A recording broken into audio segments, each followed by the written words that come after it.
영광의 박수 돌려드리겠습니다. 오늘 귀하신 손님들이 오셔서 기쁜 날입니다. 그리고 특별히 하나님 앞에 선교 헌신 주일이라서 선교 헌금을 하나님께 드리는 시간 가질 텐데요. 그 유튜버님들 특별하게 이 방송실까지 진입하신 것을 환영합니다. 처음 오신 분들 환영하는 박수로 맞이해 주시면 감사하겠습니다. 와주셔서 감사합니다. 이 방송실은 특별한 방송실입니다. 아무도 못 들어오게 하는 방송실입니다. 그리고 저희가 지금 목사님들하고 그 성도님들, 선생님들이 법정 투쟁을 하고 있어요. 부활절날 예배드린 것 때문에 정부에서 우리 교회를 탄압하지만은 일단은 아무도 공무원들 들어올 수 없습니다. 들어올 수 없고 예배 드리는 분들만 들어올 수 있고, 그리고 예배 드리는 그 사람들은 굶으라고 하고 나이트 클럽은 마음껏 먹으라고 했을 때 저희가 그런 명령 받을 수 없다 했어요. 굶길 수 있는 명령 권한이 없어요. 목사는 엄마들이 애들을 결정하는 거예요. 근데 엄마들이 애를 먹이는 것을 먹이지 못하게 명령을 이 미친 좌파 나쁜 놈들이 했어요. 그러면은 그게 불법인 거예요. 그리고 다 건강해서 의학 박사들이 이 사람 완전히 건강하다 그러면은 마스크를 쓰건 안 쓰건 그건 의사와 그 개인이 결정한 거지, 전부 다 마스크를 교회 들어가면 다 써야 되고 청와대에선 다 벗고, 관공서 들어가 보세요. 마스크 벗고 있어요. 그러니까 의학 박사들이나 모든 가족들이 다 건강하다 하면은 쓸지 안 쓸지는 각자가 가족끼리 체크하고 하시면 되는 거예요. 그러니까 그것은 숨 쉬고 밥을 먹는 권한을 공권력이 제어하고 싶다라고 할 때 민주사회 시민은 절대 불복을 하셔야 되는 거예요. 그게 김일성 합제비들이 하는 짓이기 때문에 그래요. 요번에 부정선거 하는 거 보셨죠? 그런 거예요. 그러니까 거짓말을 밥 먹듯이 하는 거예요. 그래서 하나님 앞에 거룩한 예배를 방해할 수 없게끔 저희가 오중으로 요새를 쳐서 이걸 다시 한 거고, 이게 또 믿음이 없으신 분들이 올까봐 이게 수천만 원짜리 공기 정화 시스템 첨단 장치를 공사를 해 넣은 거예요. 근데 이거 공사하기 전에 우리 교회에서는 찬양을 하면은 병들이 나요. 이 장소는. 그래서 찬양을 하는 그 예배 시간에 병들이 막 몸에서 치유가 되기 때문에 여기서는 그 마스크를 좋아하시는 분만 쓰시면 돼요. 난 마스크를 사랑한다 그러시면은 쓰시면 돼요. 나 하나님 앞에 신발 벗어라 모세야. 이곳은 병이 없는 곳이고 이것은 거룩한 곳이다. 하나님 무서우신 분입니다.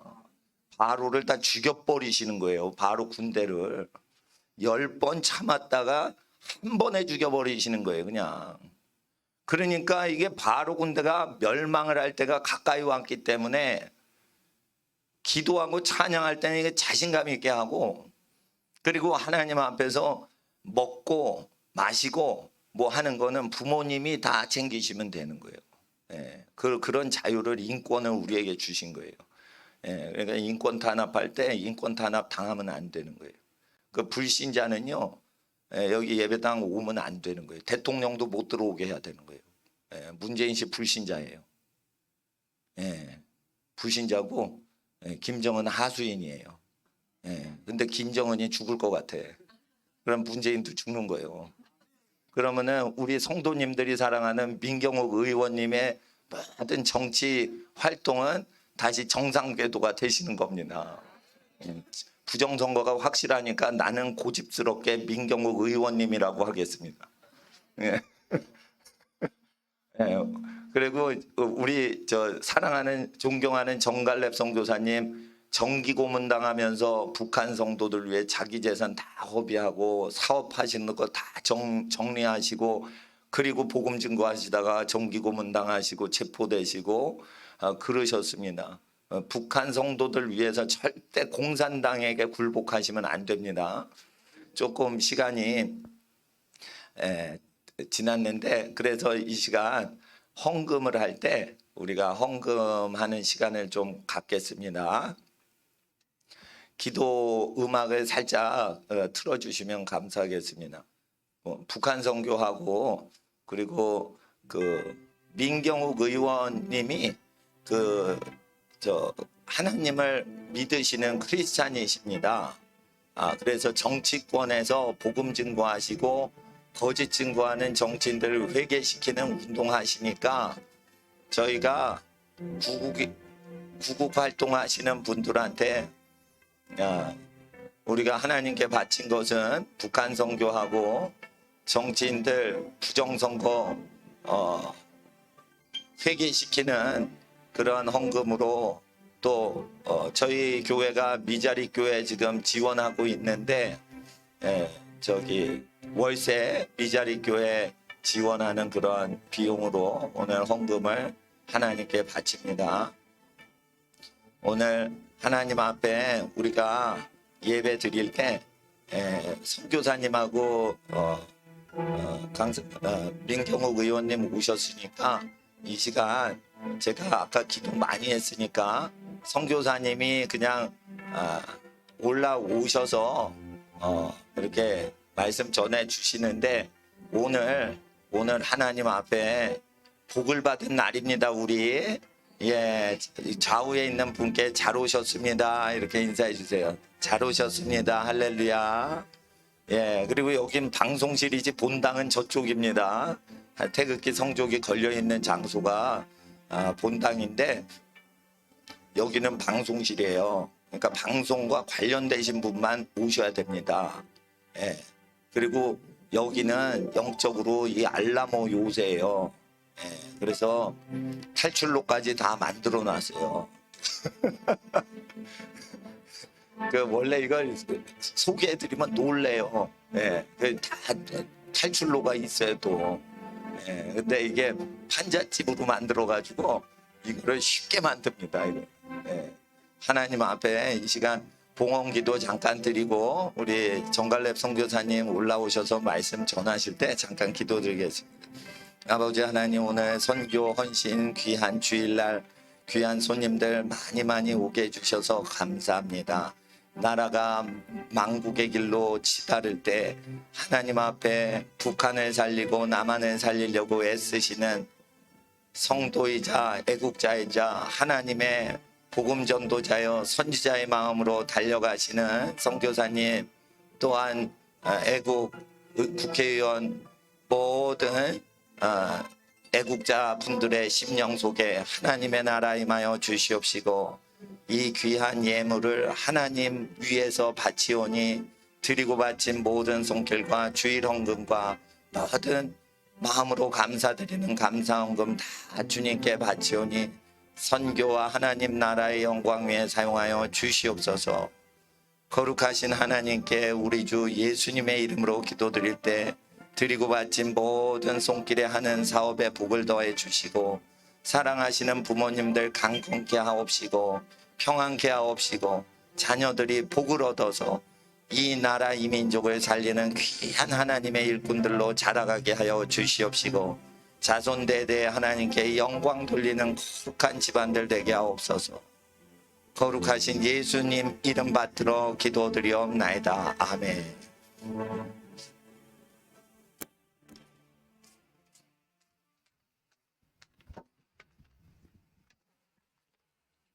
할렐루야. 우리 또 이겼습니다. 예수님께서 이 땅에 오시고 난 다음에 부활 승천하시고 나서 제자들에게 명했습니다. 그런데 그때 120명 성도님들이 마가의 다락방에 모여서 오순절날 기도를 했습니다. 그 무슨 일이 일어났죠? 엄청나게 열기뿐만 아니라 성령이 하늘로부터 내려오신 그 불의 역사가 일어나서 그 120명이 모였던 성도님들이 방언도 터지고 엄청난 역사가 일어난 것을 우리가 성경을 통해서 보고 또 알고 있습니다. 마가 다락방이 다른 데 있는 곳이 아니라 오늘 이곳에 하나님께서 성령의 역사를 통해서 이루어지신 이곳이 바로 마가의 다락방입니다. 아멘. 그래서 우리가 또 이겼습니다. 오늘 이렇게 여러분과 다시 만나게 돼서 너무 고맙고 감사합니다. 샬롬 샬롬. 아멘. 샬롬 샬롬 두 번 하면요, 그것이 정말 대단히 샬롬, 그렇게 이스라엘 사람들은 말하지 않고 샬롬 샬롬 두 번만 하면은 진정으로 내가 샬롬이다라는 뜻입니다. 다 같이 옆에 있는 사람들한테 샤밧 샬롬 샬롬 인사해 주시기 바랍니다.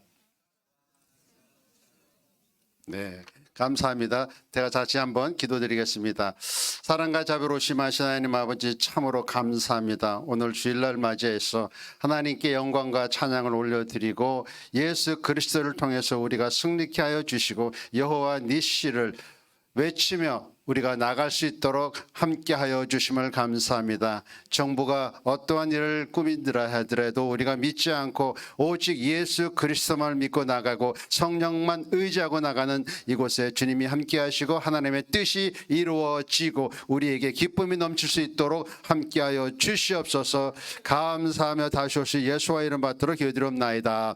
아멘. 할렐루야. 예. 우리가 이 세상에서 일어나고 있는 모든 방송, 메인슬림에서 방송하는 뉴스들을 우리가 가만히 보게 되면 또 거짓말하네 또 거짓말하네 하고 제 마음 가운데 울분이 터져서 나오게 있습니다. 실제와 전혀 다른 해석과 같은 일을 보더라도 정말 이 좌파들은 왜 이렇게 삐딱하게 보는지 정말 알 수가 없습니다. 공의와 정의가 사라지고 거짓만 판치고 있는 이 시대에 우리는 돌아갈 것은 오직 하나님의 말씀인 것뿐입니다.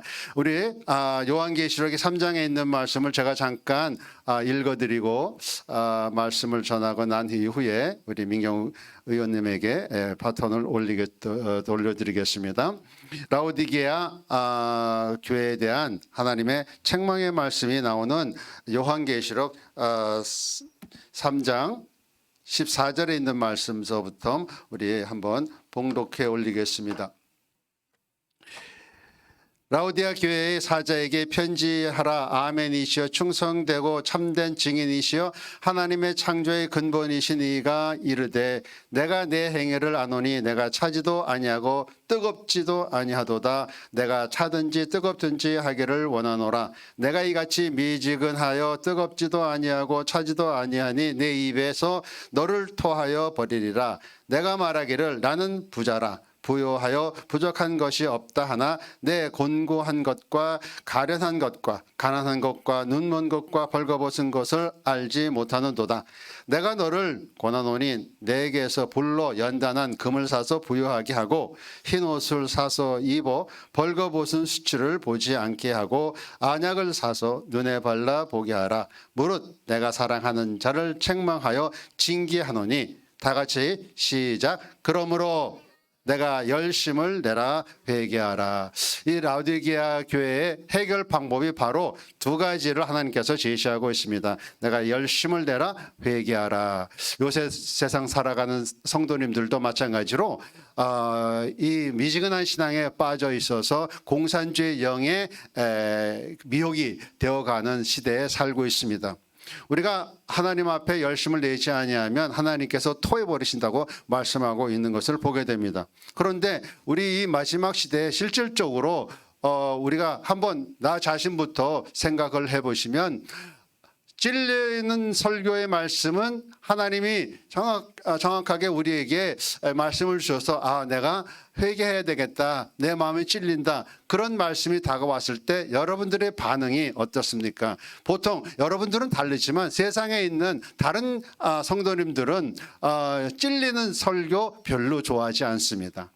그리고 복을 받는 설교만 좋아합니다. 그런데 하나님께서 오늘 우리에게 주신 말씀은 영이 열리려고 하면 영의 눈이 열리고 영의 귀가 열리게 되기 위해서는 회개하고 열심을 내라고 말하고 있습니다. 여러분, 여기서 열심이라고 할 때는 무슨 단어를 썼냐면 제로라고 하는 단어를 썼는데, 이 단어는 뭐냐면 질투와 시기라고 하는 의미를 가지고 있습니다. 즉 말하자면 어떤 열심을 내야 되느냐 하면 사탄이 질투하고 사탄이 시기할 정도로 우리가 하나님을 사랑하는 열정을 내야 될 줄 믿습니다.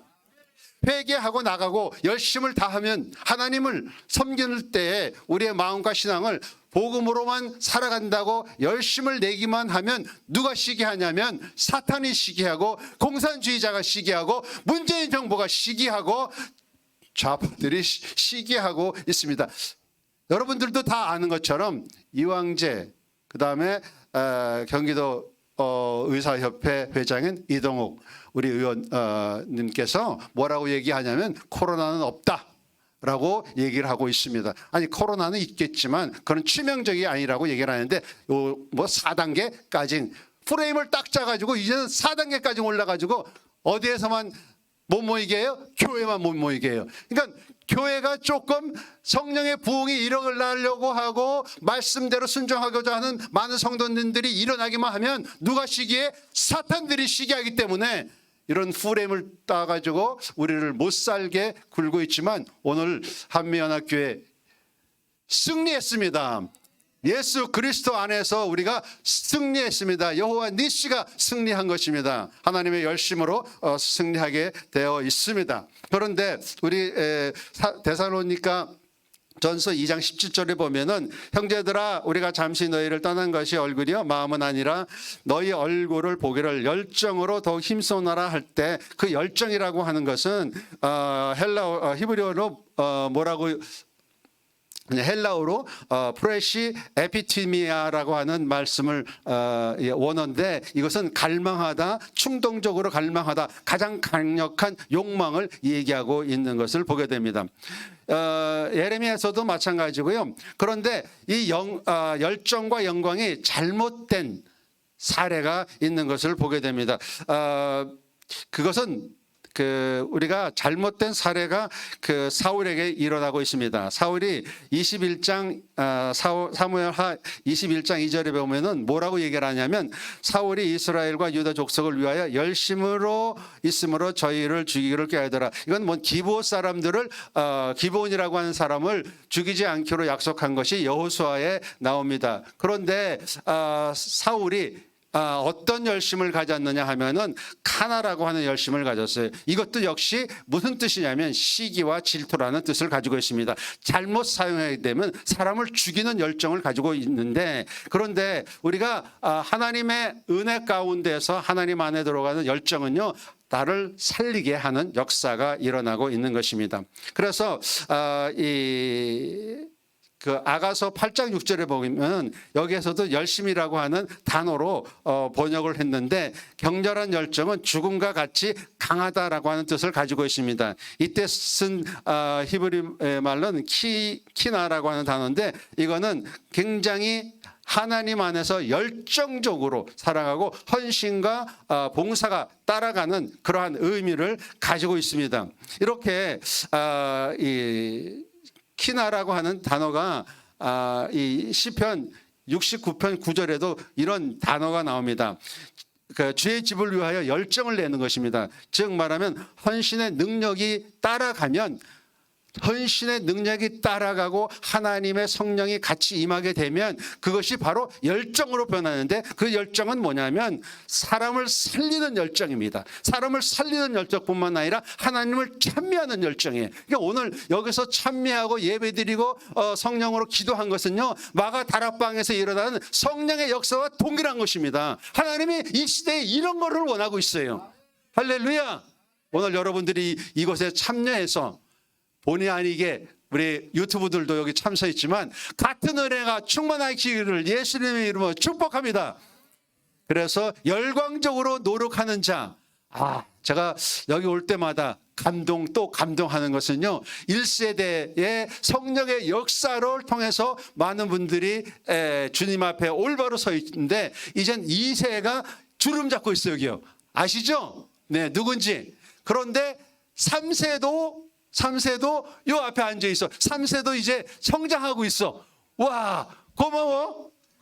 할렐루야. 그러니까 1대, 2대, 3대가 여기 다 모여 있어요. 할렐루야. 성령의 역사가 이 수지그로리아뿐만 아니라 하미연학교에서 지금 부흥처럼 일어나고 있습니다. 저희들도 이번 주부터 30여 명이 청년이 모여서 그 수련회를 갔는데, 아무리 그렇게 4단계를 하더라도 우리가 바뀔까 못하다. 무슨 소리야. 그냥 진행하는 거지. 그래서 진행하기로 되어 있습니다. 성령의 역사하면요, 정치인도 정부도 막을 수가 없어요. 이제 부정선거는 우리 민경우 의원님이 타파해야 될 줄 믿습니다. 그래서 새로운 정부, 새로운 국회의원이 선출돼서 이 나라가 남한이 주도권을 가지고 북한과 함께 통일의 역사를 이루시고, 성도들이 북한에 있는 성도들은요 다 준비되어 있어요. 그리스도의 신부로서 고난 가운데 엄청난 역사 가운데에서 정결된 신부로 완성되어 있는데, 남한에 있는 교회 성도님들만, 한미연합교회 성도들 빼고 아직 준비가 안 돼 있어. 그래서 하나님께서 통일을 좀 미루는 것 같습니다. 계시록 오늘 읽었던 3장 19절에 있는 말씀은 사랑하는 자를 책망하며 징계하노라. 그러므로 내가 열심을 내라 회개하라 라고 말씀을 하고 있습니다. 이것을 우리 마음 가운데 오늘 가지고 돌아가시기를 바랍니다. 여러분들도 사실 청년들에게 이야기하고 싶은 것은 뭐냐면, 6.25 때 사건이 있던 것을 여러분들이 좀 기억해 줬으면 좋겠다. 왜냐하면 점점 6.25의 사건을 잃어버리는데, 그 가운데에서 학도병에 대한 이야기들을 많이 옛날에는 이 영화로도 나와서 우리에게 진짜 신금을 울려줍니다. 가끔 가다가 장사리, 포화 속으로 그런 영화를 좀 여러분들이 성경만 보시다가 조금 피곤하시면 그런 영화도 좀 청년들한테 좀 보여줬으면 좋겠다. 왜냐하면 우리 사실 이 맥어더 장군께서 인천 상륙 작전을 하기 위해서 또 다른 사람들의 희생이 많았습니다. 즉 한국에 있는 군인들뿐만 아니라 그 당시에 학도병들이 3,000명이라고 하는 학도병들이 순교를 당했다고 하는, 전사했다는 그러한 이야기가 있습니다. 그들은 군번도 없었습니다. 그러나 하나님을 사랑하는 자들이 대한민국을 북한의 공산주의에 뺏길 수 없다라고 하는 강한 신념 가운데에서 그들은 총을 들고 나가서 싸우다가 전사를 했습니다. 그들의 열정은 무엇이냐면, 대한민국이 나라가 없으면 우리도 없다. 나라가 없으면 우리의 미래도 없다. 나라가 없으면 우리 자녀 교육도 무산된다. 그렇게 생각을 해가지고 그들은 열정을 내가지고 나라를 사랑했습니다. 희생정신을 가졌습니다. 요새 열정이라고 하는 것은 뭐냐면 희생정신이 따라야 된다는 것입니다. 희생정신이 없이는 도저히 하나님의 나라의 왕국을 이룰 수 없을 뿐만 아니라 열정이 있어야 하나님 앞에 신령과 진정으로 예배를 드리는 자는요, 공의와 정의를 지키려고 하는 열심과 열정이 있어야 됩니다. 오늘 그분이 한 분 이곳에 오셨어요. 열정을 가지고 민경우 의원을 오늘 소개드리기 원합니다. 간증을 들으시고 많은 청년들뿐만 아니라 여기 계신 분들이 진짜 부정선거 해결만이 우리나라를 살릴 수 있다. 국회의원들 180명 다 부정선거로 된 그 놈들을 싹 갈아 엎어야 된다는 열정을 가지고 이곳에 왔었습니다. 나오실 때 박수로 맞아주시길 바랍니다. 할렐루야, 감사합니다. 네, 정말 감사드립니다.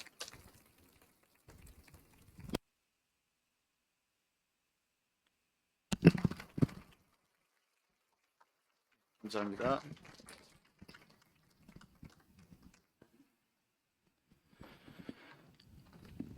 반갑습니다. 오늘 그 뵙게 될 분들이 그 청소년들이라고 했는데 청소년들뿐만이 아니고 많은 연령층에서 오셨군요. 제가 드릴 말씀은 뭐 많습니다. 굉장히 많은데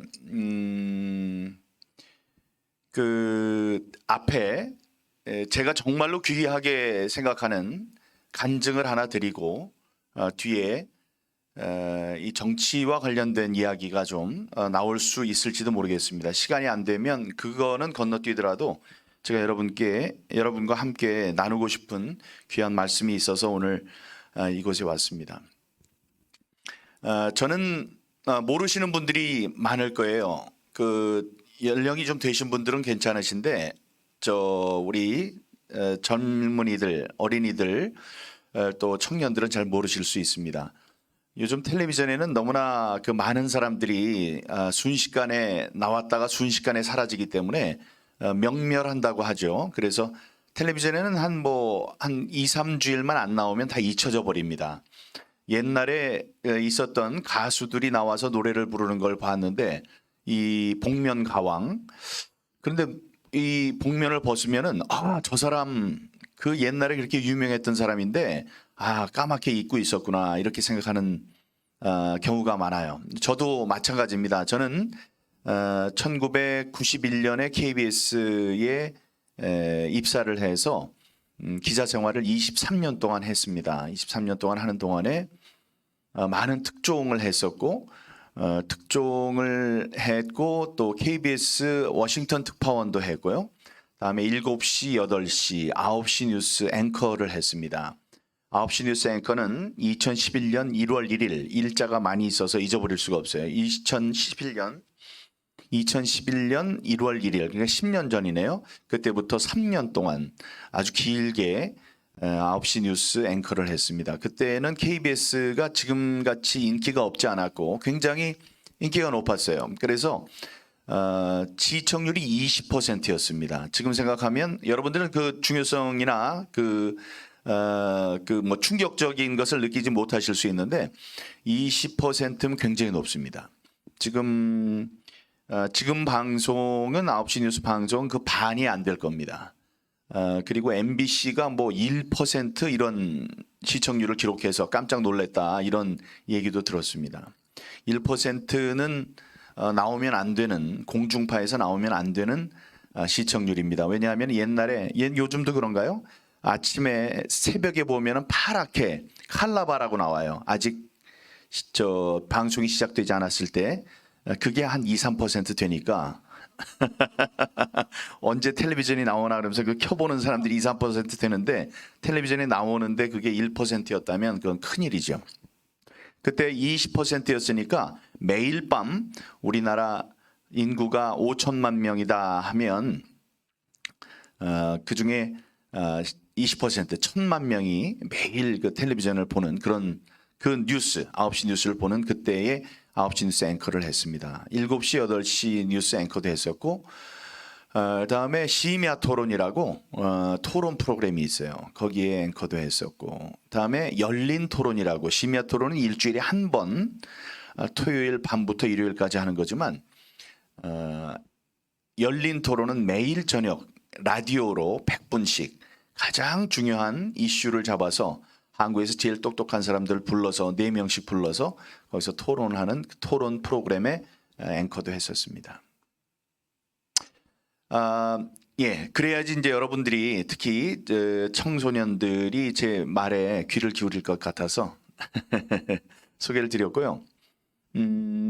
저는 그 특종을 많이 보도하는 특종 기자였어요. 기자는 최고의 덕목이 특종입니다.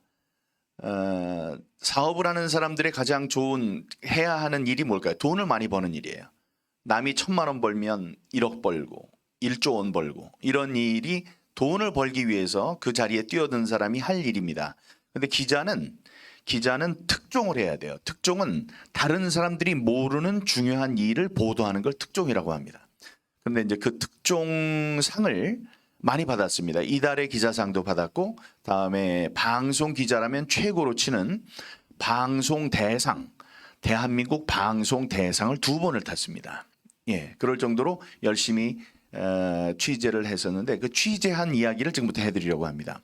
앞에 부분은 살짝 듣고 잊어버리시고 뒤에 부분이 중요하니까 앞에 부분에 제가 KBS 리포트라고 생활 다큐멘터리 프로그램이 있습니다. 한 20분짜리 프로그램을 한 3개쯤을 일주일에 한 번씩 보내드리는 그런 프로그램이에요. 옛날에 2580이라는 게 있었죠.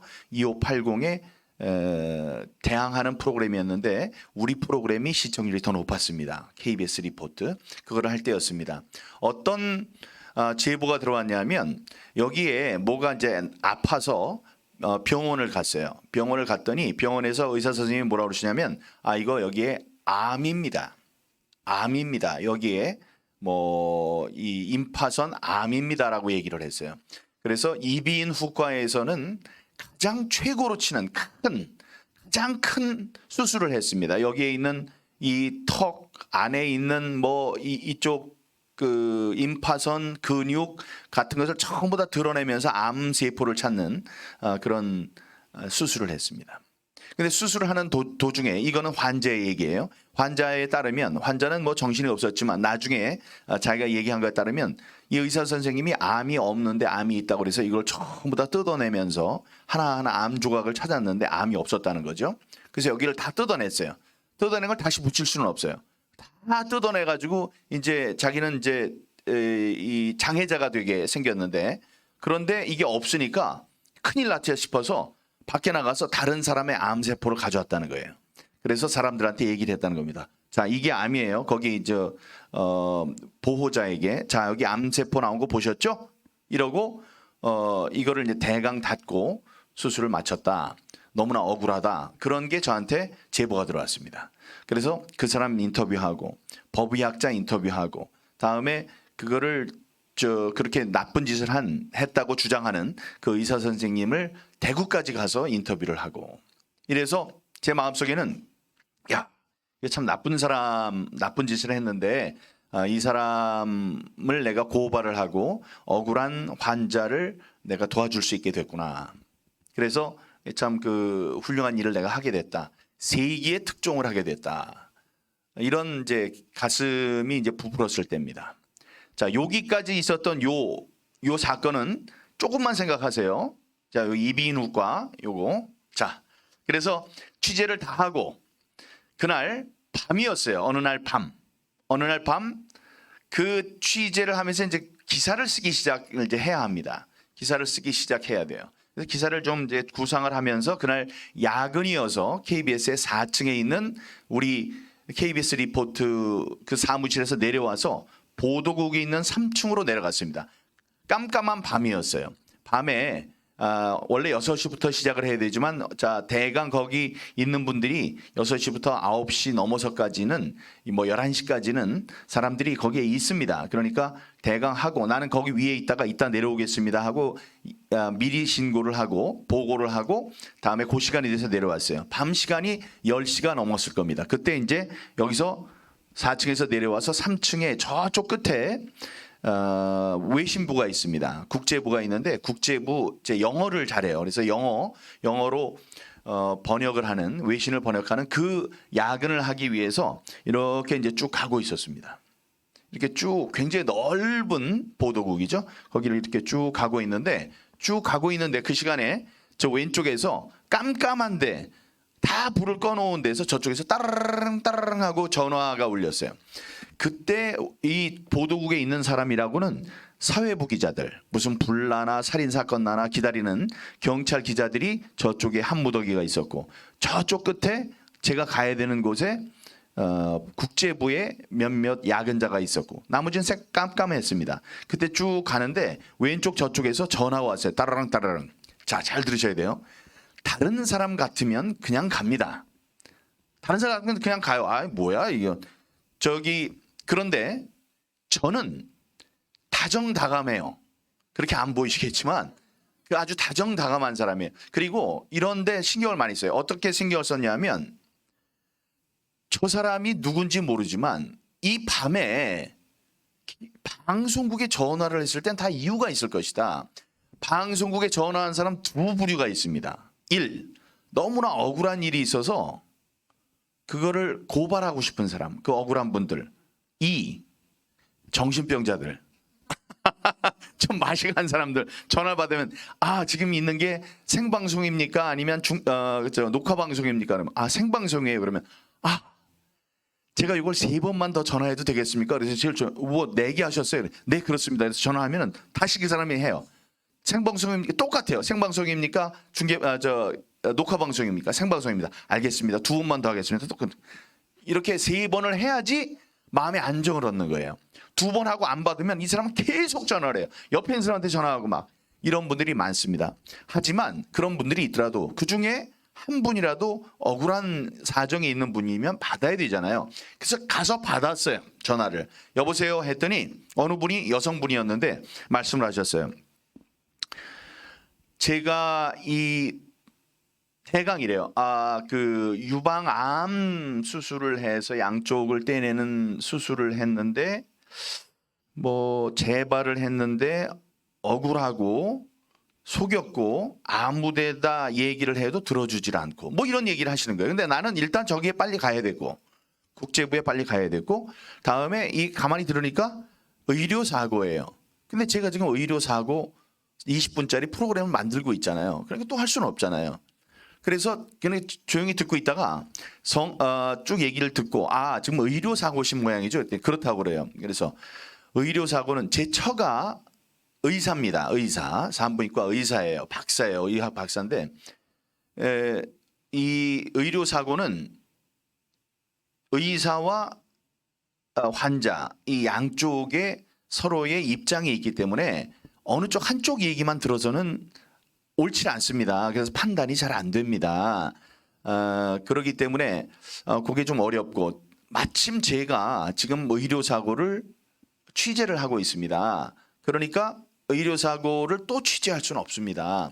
그 이제 안타까운 건 알겠습니다. 그랬더니 이쪽에서 또 얘기를 하셔요. 그렇군요. 그러면 저 뒤에 제 사회부 기자들이 있으니까 사회부 기자들한테 후배들한테 혹시 이런 거에 관심이 있는지 한번 알아보게 성함하고 전화번호를 좀 알려주십시오. 그랬습니다. 성함 김문자 계시는 곳이 안산이래요. 그래서 안산 031 다음 건 기억을 못하죠. 지금 031 뭐뭐뭐뭐 해서 적었습니다. 이렇게 종이를 쭉 찢어서 여기다 이렇게 적었어요. 그거는 이 사람을 그런 사람들한테 알려줘가지고 취재를 할 수 있겠다 이런 마음도 있었지만 좀 빨리 끊었으면 좋겠다. 이제 난 빨리 가야 되니까 이런 전화들은 많으니까 그리고 그 급박성을 잘 알 수가 없었어요. 그래서 종이 한쪽을 쭉 찢어서 김문자 031 이렇게 쭉 한 다음에 여기 와이셔츠 위에 있는 그 주머니에다가 쏙 집어넣고 인사를 하고 절로 갔습니다. 가서 이제 그날 밤새면서 이거 번역을 해야 돼요. 막 번역하고 그때 텔렉스가 있어 따라락 띡띡띡띡 따라락 띡띡 그러면 딱 잘라가지고 번역해가지고 가면은 기사를 쓰고 내일 아침에 이제 아나운서들이 읽고 그러는 거예요. 그렇게 하려고 계속 하고 있었는데 이제 생각나는 게 이게 좀 졸다가 아침에 힘들어 막 이러고 있다가 뭐 이렇게 주머니 정리도 좀 하다가 여기에 그 아까 있었던 김문자 031 그거를 이거 뭐 좀 애들도 없는데 이걸 어떻게 써? 쓸 것도 아니고 나는 또 특종이 있는데 구겨가지고 쓰레기통에다 딱 집어넣습니다. 쓰레기통에다 집어넣고 또 졸다가 또 하다가 이제 아침이 됐어요. 그래서 9시 가까이 돼서 이제 다음번 일해야 되는 사람들이 출근을 했습니다. 그래서 바통 터치를 하고 제가 이제 위로 올라갔어요. 자, 올라갔는데 제 있는 부에 그 KBS 리포트의 부서를 담당하는 그 부장님이 호랑이 같은 사람이에요. 굉장히 무서운 사람이에요. 나중에 KBS 사장도 됐습니다. 사장이 된 사람인데 그분이 회의를 하는데 민경욱 씨, 저 취재한 거 어떻게 됐나? 그래서 그런데 제가 말씀드렸잖아요. 세계의 특종이다. 어쩌면 여기 암이 없는 거를 암이 있다고 막 그러나 그래서 막 취재도 하고 그 사람 몰래 카메라도 하고 대구에 갔다가 왔다 갔다 하고 막 이렇게 취재한 것이 있었는데 그 잘 돼가나 이러는데 제 말 속에서 그게 참 그 확신이 안 서서요. 이런 말이 나오더라고요. 저도 모르게 제 입에서. 근데 그분이 그래요. 그래? 그럼 다음에 할 건 있나? 그래서 아, 네네, 뭐 하나 있습니다. 이랬습니다. 있긴 뭐가 있어? 없지. 근데 이상하게 그렇게 또 확신을 가졌던 게 뭐라고 그랬을 때 이게 확신이 들질 않아서요. 이런 얘기가 제 입속에서 나왔고 뭐 있나? 네네 있습니다. 뭐 하나 찾아보고 있습니다. 이런 얘기가 나왔습니다. 근데 나중에 그분한테 요 얘기는 나중에 해야 되겠다. 그래야 재미가 있지. 오케이. 기억하세요, 요거. 그 부장님이 그렇게 얘기한 거. 그들이 후딱딱 하고 나가더라고요, 이분이. 오케이. 그러면 저는 이제 찾아야 되잖아요. 그거는 하루 취재해서 되는 게 아니에요. 20분짜리 다큐멘터리를 만들려면 2, 3주일은 가서 인터뷰도 많이 해야 되고 사람들도 많이 만나야 되고 공부도 많이 해야 되고 이 화면도 많이 찍어야 되고 이런 게 있어요. 20분 동안 하는 굉장히 뭐 인터뷰 하나 하는 게 13초거든요. 13초짜리를 얼마나 많이 해야지 그게 되겠어요. 인터뷰만 하는 것도 아니고. 그래서 야 이거 가만히 생각해보니까 아까 했던 김문자 씨 그거 한번 해보면 어떨까라는 생각이 드는 거예요. 가만 있어봐. 어저께 뭐 얘기가 많았는데 길게 했으니까 그거로 더 빨리 해야지. 아니 그거 아니면 할 것도 없잖아요. 큰일 났잖아요. 그거 하자. 그래서 내려갔어요. 그러니까 이제 9시 해서 10시 가까이 됐죠. 회의하고 그러니까. 그래서 내려와서 4층에서 3층 내려가지고 쭉 걸어갈 때 저는 절망했습니다. 왜 절망했느냐?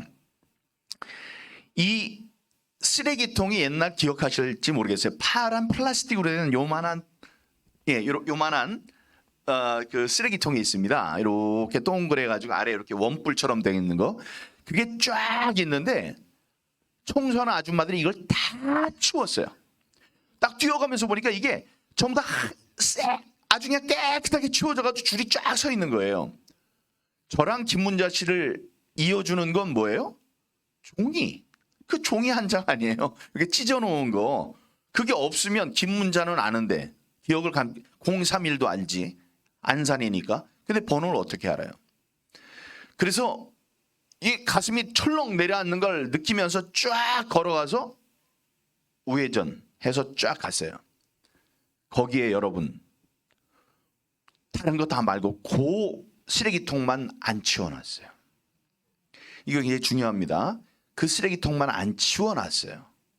그래서 거기 봤더니 커피, 침, 물을 막 이런 거 막 해놨는데 거기에 이렇게 조그만 거 제가 버렸던 게 있더라고요. 그래서 이렇게 했더니 막 물로 막 이렇게 뭐 이렇게 잘 안 보이는데 이렇게 보이더라고. 그래서 김문자 031 그 번호를 옮겨 적었습니다.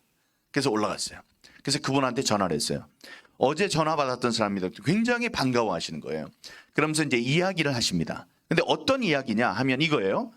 유방암에 걸려서 유방암 판정을 받아서 왼쪽 오른쪽 뭐 관계없이 한쪽을 드러내는 큰 수술을 했습니다. 그런데 봤더니 오른쪽으로 전이가 됐어요. 그래서 오른쪽 가슴도 떼어내는 양쪽 가슴을 떼어내는 큰 수술을 했어요. 큰 수술을 한 다음에 그 이제 회복하는 와중에 이걸 다 떼어냈으니까 괜찮겠지 했는데 의사 선생님께서 말씀하시기를 유방암은 뼈로 전이가 잘 되는 병입니다. 그리고 전이가 잘 됩니다. 그러니까 이거를 항상 조심하셔야 되고 계속 그 추가되는 진단을 받으셔야 됩니다. 이래서 알겠습니다. 그렇게 해서 한 군데만 가면 그 의사 선생님 한 군데만 가면 되는 거를 이분은 2군데를 갔어요. 항상 그 가면 방사선과에 가서 쫙 찍어보고 뼈에 전이가 잘 된다니까 쫙 찍어보고 이쪽에 가서 말씀도 들어보고 약도 타 먹고 그렇게 했습니다. 그런데 어느 날 암이 갑자기 재발됐다는 얘기를 들었어요. 하늘이 무너지는 것 같았어요. 그런데 한참 그 충격에서 벗어나서 이야기했어요. 선생님한테. 제가 이 2군데를 이렇게 다녀서 조기에 발견이 됐을 테니 자 지금부터 고치면 되겠네요. 지금부터 치료를 하면 되겠네요. 라고 얘기를 했습니다. 그랬는데 선생님이 무슨 영문인지 모르지만 이렇게 얘기를 했어요. 이게 그렇게 간단한 게 아닙니다. 왜 그렇습니까? 이게 온몸에 퍼졌습니다. 그러는 거예요. 아니 어떻게 온몸에 퍼질 수가 있습니까? 이렇게 그 뭐 지난 주에도 왔고 2주일에 한 번씩 뭐 일주일에 한 번씩 오다가 2주일에 한 번씩 오라 해서 이렇게 왔고 그랬는데 어떻게 쫙 퍼질 수가 있습니까? 근데 말을 못 해요. 그 엑스레이는 제가 봤습니다. 저는 봤을 때 여기 머리, 이 뭐 어깨, 가슴, 이 엉치, 이 다리, 팔 여기 그냥 시까맣게 돼 있어요. 새까맣게 암이 퍼져가지고. 근데 제 처가 이렇게 보더니, 제 아내가 이렇게 보더니 아유 이분은 못 사세요 이렇게 이럴 정도였습니다. 온 몸에 다 퍼져 있었어요. 이제 그런 사진이었는데 그런 사진을 보고 자 이거를 이제 어떻게 고쳐야 될까를 가지고 얘기를 했는데 이 사람이 속 시원하게 얘기를 하지 않는 거예요. 이게 어떻게 해서 이렇게 퍼진 겁니까? 그랬는데 얘기를 하질 않아요. 그래서 어떻게 하느냐? 이 부인이 진료를 받을 때 남편이 그 엑스레이를 갖고 도망갑니다. 밖으로 호락 하고 도망가요. 잡을 수가 없었어요. 나가서 다른 병원에 가서 보여줍니다. 나가서 보여줬더니 뭐라고 그러느냐? 아, 이 병은 벌써 8개월 전에 재발했습니다. 이거예요. 그거 봐요. 이상하게 생각하시잖아요. 매주 가고 다 2주 만에 한 번씩 가는데 왜 8개월 전에 재발한 거를 왜 몰랐을까? 근데 알고 봤더니 어떻게 된 거냐면 이거예요. 이 사람이 수술을 다 하고 조금 있다가 영국인가 어디로 연수를 갑니다. 연수를 가면서 자기 후배 의사한테 자, 진료 기록부를 내가 넘기고 환자를 넘길 테니까 당신이 네가 내가 돌아올 때까지 주치의를 해라 하고 그 사람한테 넘겨줘요. 그래서 넘겨주고 이제 돌아왔어요. 돌아왔는데 이 후배는 또 모스크바로 연수를 갑니다. 이 사람은 없어요. 그래서 와서 봤어요. 그래서 이제 자기의 환자가 오니까 그 진료 기록부를 봤는데 벌써 8개월 전부터 조금씩 막 퍼지기 시작, 까만 게 막 나오기 시작하는 걸 발견한 거예요. 지금은 도저히 손 쓸 수 없을 정도로 됐고, 그런데 그거를 자기의 후배가 잘못했다고 얘기를 하지 못하는 거예요. 당연히 얘기를 해야 돼요. 근데 자기도 거기에 문제가 있다고 생각을 하는 거죠. 우리 병원에서 이걸 책임을 져야 된다고 생각을 하니까 그 말을 하질 않는 거예요. 그러니까 이 사람은 얼마나 억울하겠습니까? 죽게 생겼잖아요. 열심히 나를 봐달라고 그랬는데 1년 후에 8개월 전에 했던 거를 지금에서야 발견해 주면서 지금은 손 쓸 수가 없다고 그러고 다음에 이런 일이 있었다는 것을 얘기도 해주지 않는 거죠. 지금 말씀드린 거는 제가 나중에 발견을 한 거지 이 사람들은 그거를 숨기고 있었죠. 그래서 이 사람이 억울하니까 어떻게 얘기를 하느냐. 자, 그것도 나중에 얘기해야 돼요. 예. 그래서 그걸 제가 취재하기로 했어요. 취재하기로 했습니다. 그래서 그 엑스레이도 보고 다음에 의사들이 동료 의사들의 잘못된 점을 고발하지 않습니다. 그렇게 하도록 히포크라테스 선서에 나와요. 그 동료가 잘못한 것을 환자를 위해서 알려야 된다. 잘못하고 있다는 걸 알려야 된다라고 나옵니다. 그래야지 그 사회가 전문가 사회가 건강해지는 겁니다. 근데 그거를 동료애로 살펴라 이렇게 우리 한국말로 할 때는 히포크라테스 선서가 잘못 번역이 돼 있어요. 그래서 동료 의사의 잘못을 감춰주는 거예요.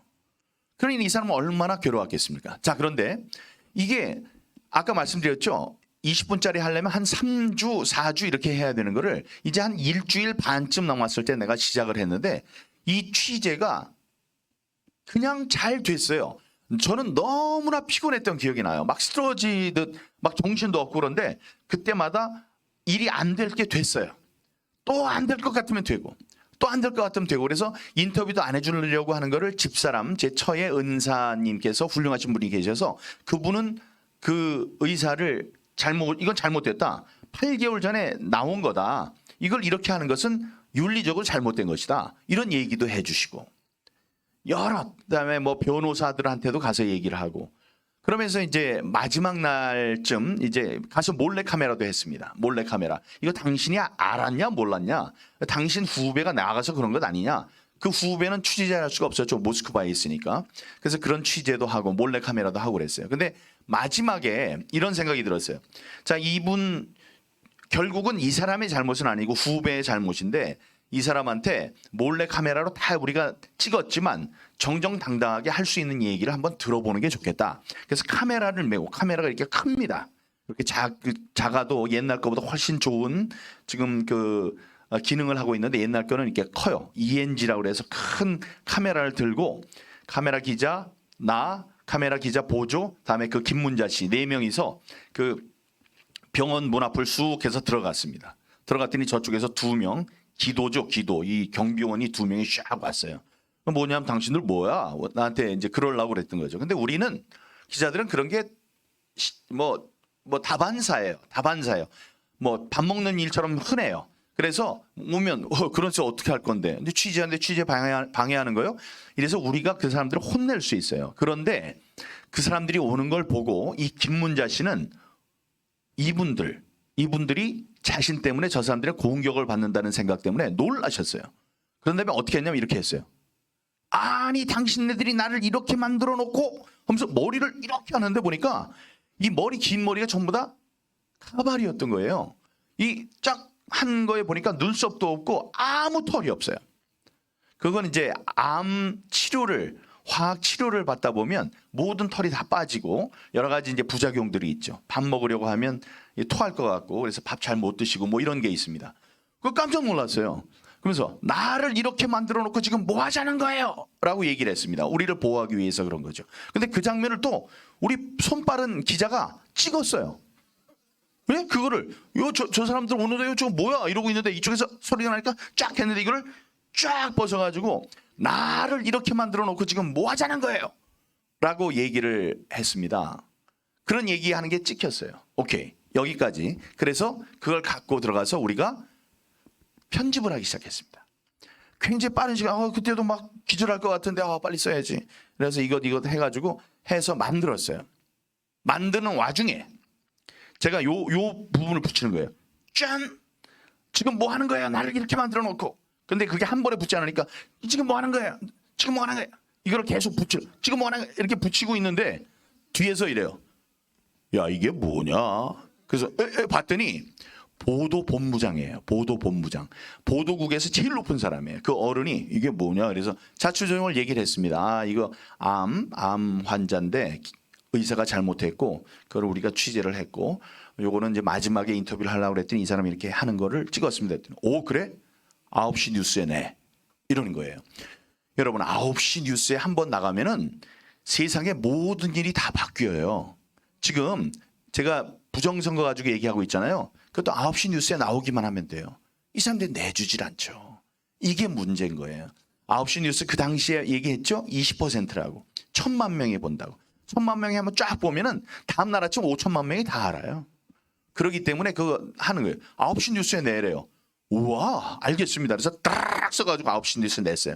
그랬더니 그쪽에서 9시 뉴스 편집부에서 다시 올라와요. 뭐라고 하냐면 오늘 뉴스거리가 별로 없으니까 이걸 헤드라인을 하겠대.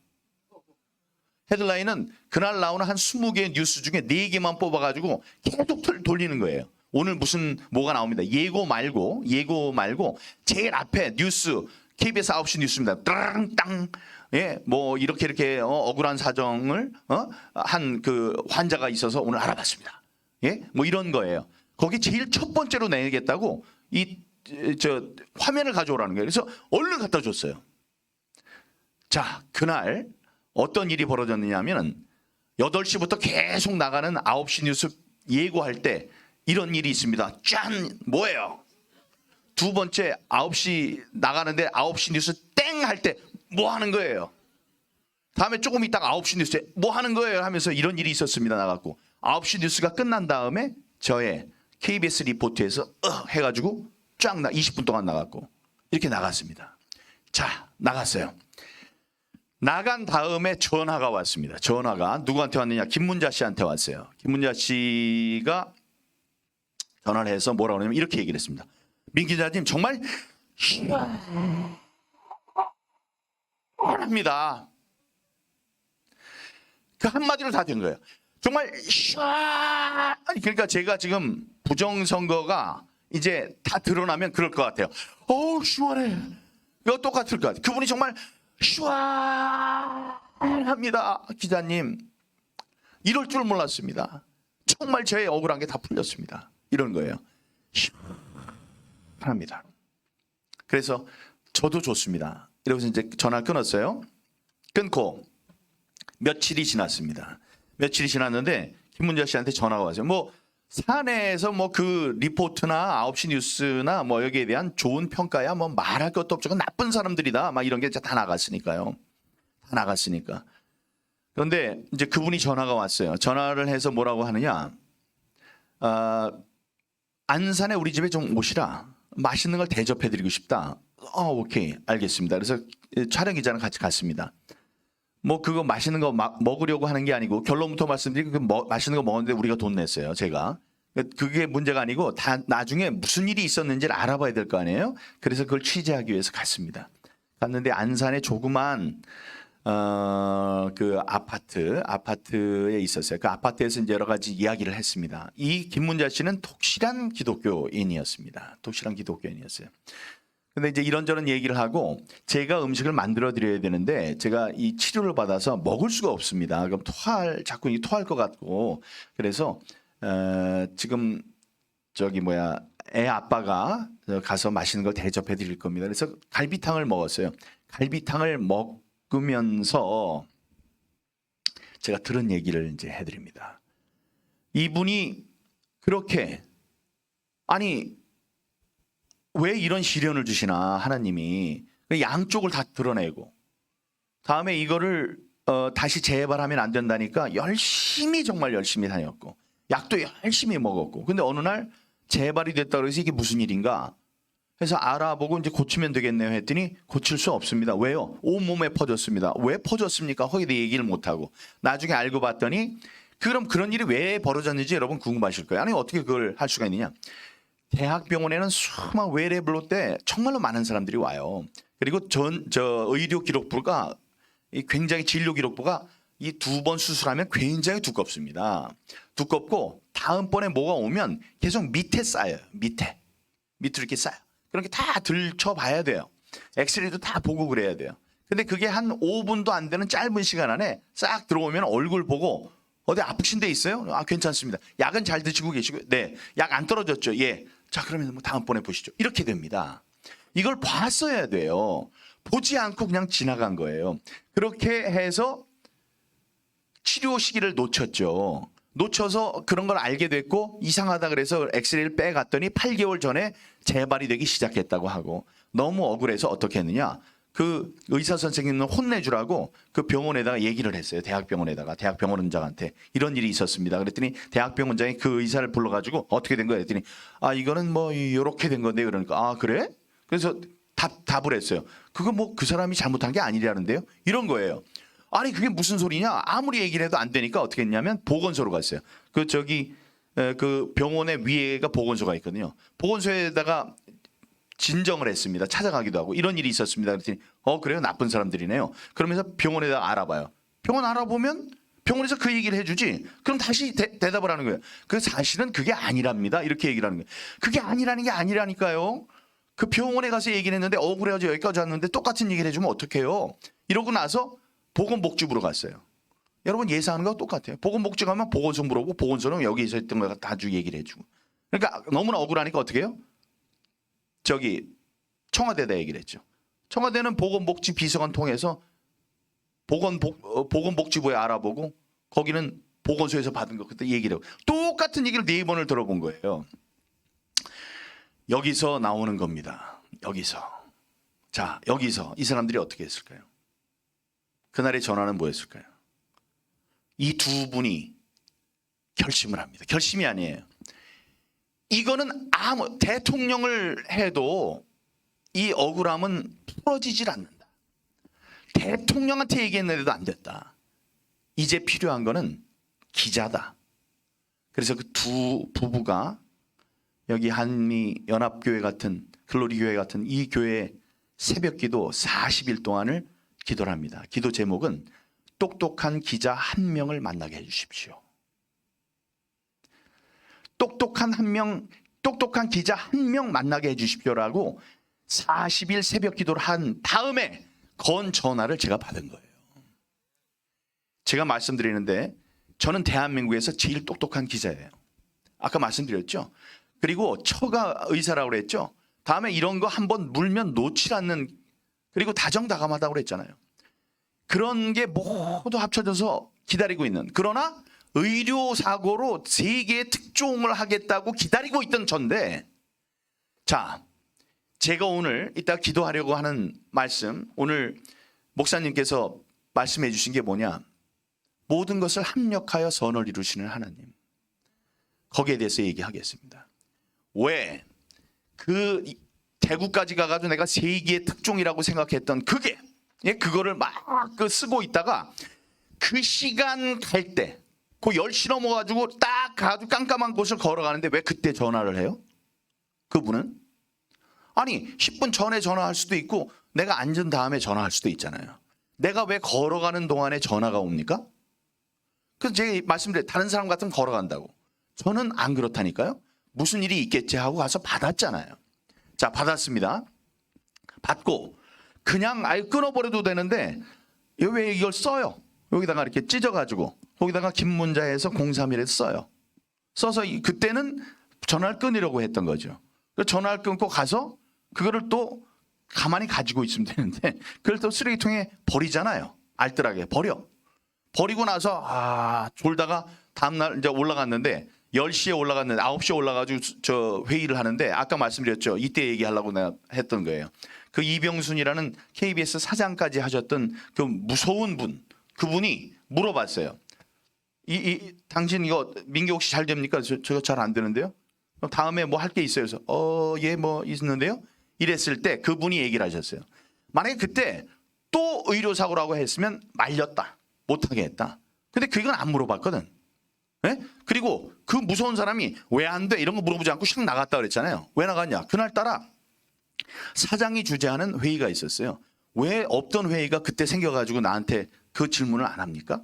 좋아. 그렇다고 그래요. 그래서 내가 뭘 할까 잠깐 생각하다가 그 김문자 씨 하면 되겠네 하고선 뛰어내려갔잖아요. 다른 쓰레기통은 다 치웠는데 왜 그 쓰레기통 하나만 안 치웁니까? 거기에서 내가 그 종이 받아가지고 취재를 하기 시작했잖아요. 그게 없으면 연결이 안 되는 거 아니에요? 40일 동안 기도를 했어도 안 되는 거 아니에요? 근데 거기서 잡아가지고 제가 전화를 해서 취재를 하기 시작했죠. 제가 말씀드렸죠. 거의 죽을 것 같이 힘들었다고. 그런데도 세우셨잖아요. 다음에 의사들이 그런 거 안 해주려고 한다니까요.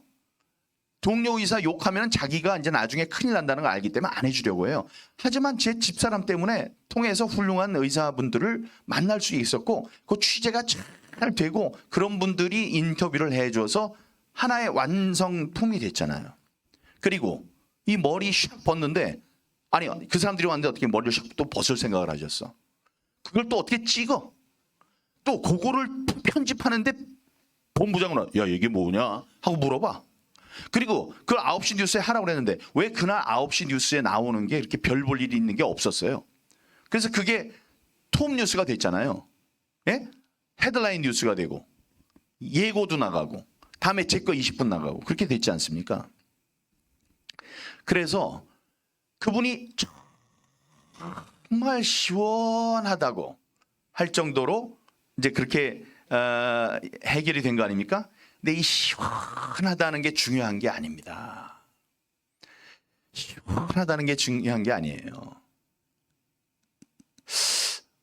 요것도 좀 이따 얘기하고 시원하다고 중요한 게 문제가 아닌 게 자 이렇게 해서 이것까지만 해도 제가 말씀드렸죠. 모든 것을 합력하여 선을 이루신 하나님. 그래서 이분이 어떻게 했느냐? 그 병원에 갔어요. 이런 모든 걸 보니까 이 병원에서 너무나 놀랐어요. 우와 이런 일이 있었구나. 이 큰일 났다. 전 세계가 다 알아버렸네. 민교국 때문에 김문자 씨 때문에 나쁜 일이 있었다는 걸. 그걸 이제 알게 돼요. 그다음에 이분들이 합당한 요구를 합니다. 3천만 원 내놔라. 근데 그 3천만 원이 그냥 내놓으라는 게 아니에요. 3천만 원은 뭐냐면 지금까지 수술하고 여태까지 엑스레이 찍고 당신한테 갖다 주고 이런 모든 돈이 3천만 원이다. 나중에 저희 봤더니 우린 돈이 없어서 지금 치료를 못한 당신들한테 치료 못 맡기겠다. 그러니까 내가 주었던 것만 다시 달라. 그래서 그걸 받습니다. 받아서 다른 데 가서 조혈모세포 이식이라는 치료를 받아요. 자, 치료를 받습니다. 거기까지만 해도 저는 기적이라고 믿는 겁니다. 기적이라고 믿는 건데 기적은 뭐냐? 아까 말씀드렸죠. 여기 이렇게 새까매가지고 집사람이 보고 아유, 이분은 못 사세요. 이 전문적인 의사가 봐서 못 산다 그랬잖아요. 이분이 5년 넘게 사셨습니다. 지금은 어떨까요? 돌아가셨어요. 저랑 이제 나이가 같습니다. 62년 12월인가 해서 전 63년생인데 띠가 토끼띠로 같았던 걸로 기억합니다. 그분이 이 5년 넘게 생존을 했어요. 그 봐서 안 된다고 집사람이 얘기했던 바로 돌아가신다고 했던 분이 5년 동안 이렇게 생존하셨습니다. 자, 이 말씀을 왜 드릴까요? 왜 드릴까요? 이 말씀을 제가 왜 드릴까요? 이 분은 하나님께 매달린 겁니다. 이 모든 사람, 그 병원 원장, 보건소장, 보건복지부 장관, 대통령에게 이야기를 했는데 다음에 기자를 찾은 게 아니고 이게 안 됩니다. 이게 세상에 이렇게 험한 일이 있습니까? 악한 일이 있습니까? 저 열심히 살기 위해서 이렇게 노력했는데 유방암 하나 주신 것만 해도 너무나 힘들었는데 양쪽에 주시고 그래서 살아나고 싶어서 너무 열심히 했는데 이런 벌을 왜 저에게 주십니까? 하고 기도를 합니다. 이 억울한 것을 풀어줄 수 있는 방법을 알려주세요. 저 기자 한 명만 붙여주세요 하고 40일 동안 기도를 했는데 저는 어땠나요? 와, 조금 있으면 전화가 올 거야. 하나님이 쫙 전화를 해주실 거야. 그래서 기다렸다가 딱 해서 전화가 왔네. 그래서 전화 받고 여보세요. 그래서 전화하고 자, 이걸 버려도 나중에 이제 쓰레기를 안 가져갈 거야. 딱 하고 조금 있으면 이걸 쫙 하고 그걸 우리가 찍을 거야. 요거 붙일 때쯤에서 저 본부장이 야 이건 뭐냐 이렇게 물어볼 거야. 이런 걸 제가 알았나요? 전혀 몰랐죠. 저는 아까 똑똑한 기자 한 명을 붙여주십시오라고 이 사람들이 기도를 했다는 그 얘기를 할 때 이 간증을 제가 몇 번 했습니다. 할 때마다 제가 울었어요. 너무 감격에 겨워서. 네? 근데 지금은 많이 해서 제가 감정을 누를 수가 있습니다. 누를 수가 있어요. 근데 생각해 보세요. 가장 큰 기적은 하나님께서 그 믿음의 딸 김문자를 살리신 겁니다. 이 큰 기적입니다. 자기에게 엎드려서 빌고 있는 이 사람을 위해서 기적을 베푸신 거예요. 또 하나의 큰 기적은 뭐냐면 접니다. 제가 어떻게 느꼈겠습니까? 아니 이거는 저야 그냥 지나간 거 아니에요. 그냥 쓴 거고 그냥 안 된다고 얘기했던 거고 그냥 가서 주웠던 거고 그냥 전화했던 거고 그냥 가서 열심히 취재했던 거고 예? 거기 이거 할 때도 옆에 있었던 거고 이거 설명했을 뿐이고 그런데 그게 뭐예요? 어떤 분이 지금 끌고 다녔어요. 끌고 이렇게 너 일로 와봐. 기절할 것 같으면 조금만 기절했다 일어나. 그래서 써봐. 힘들어도 써. 저는 하나님께서 누구를 위해서? 저를 위해서가 아니죠. 김문자 씨를 위해서 쓰는 큰 기적에 도구로 끌고 다니신 거예요. 이렇게. 그 결과는 어땠습니까? 말씀드렸지만 큰 기적. 그의 목숨을 살리셨습니다. 바로 죽을 그 사람이라고 하셨습니다마는 그 김문자를 살렸습니다. 살리고 저는 그때 마음속에 기도했습니다. 또 느꼈습니다. 깨달았습니다. 이 세상에 하나님은 계신다. 실제하신다. 누구의 하나님?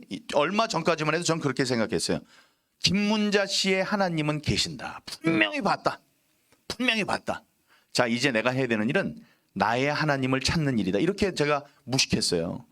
이렇게 무식했어요. 아니 하나님이 계시면 그 김문자 씨 하나님이 바로 저의 하나님이죠. 하나님이 실제하신다는 것, 모든 것을 묶어서 이 세상에 기적을 만드시는 분이 실존하신다는 것을 저는 느낀 겁니다.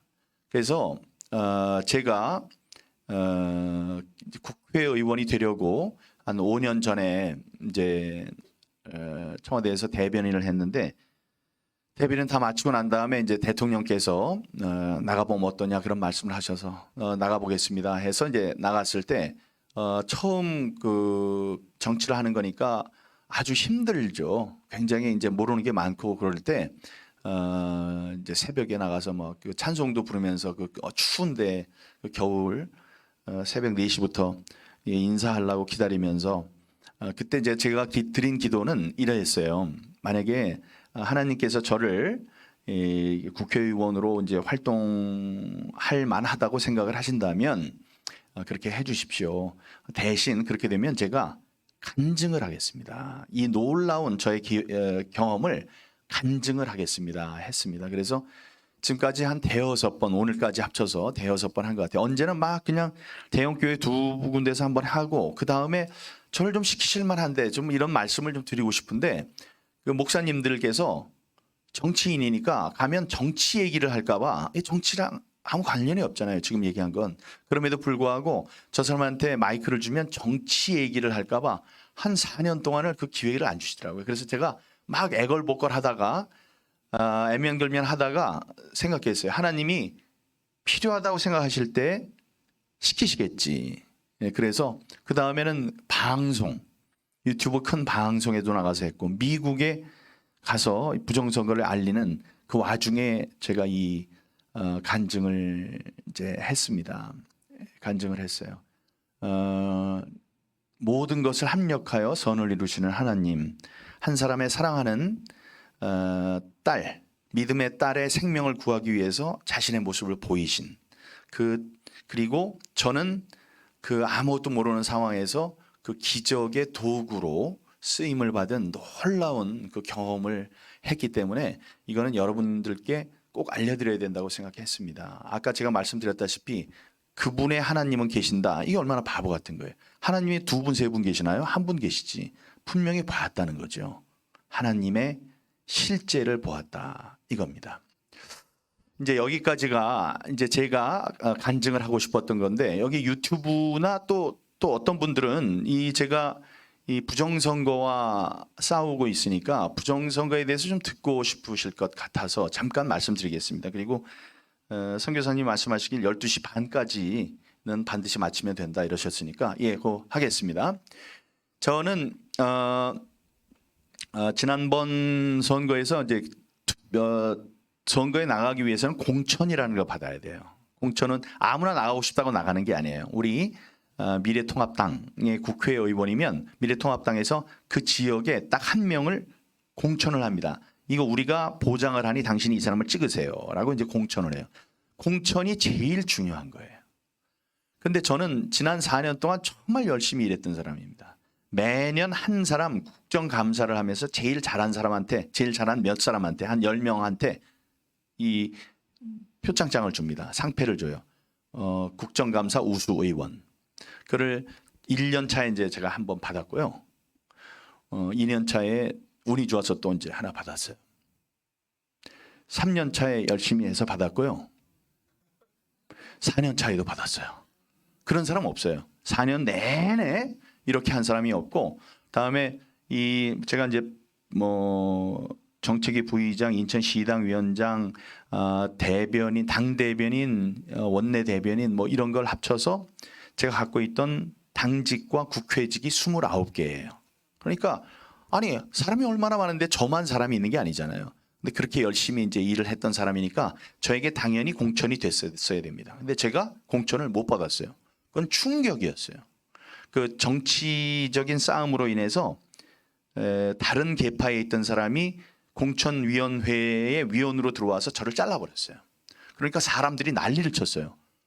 아니 민경을 왜 자르느냐 해서 우리 지역뿐만이 아니고 모든 사람들이 난리를 쳤어요. 그래서 경선을 했습니다. 경선.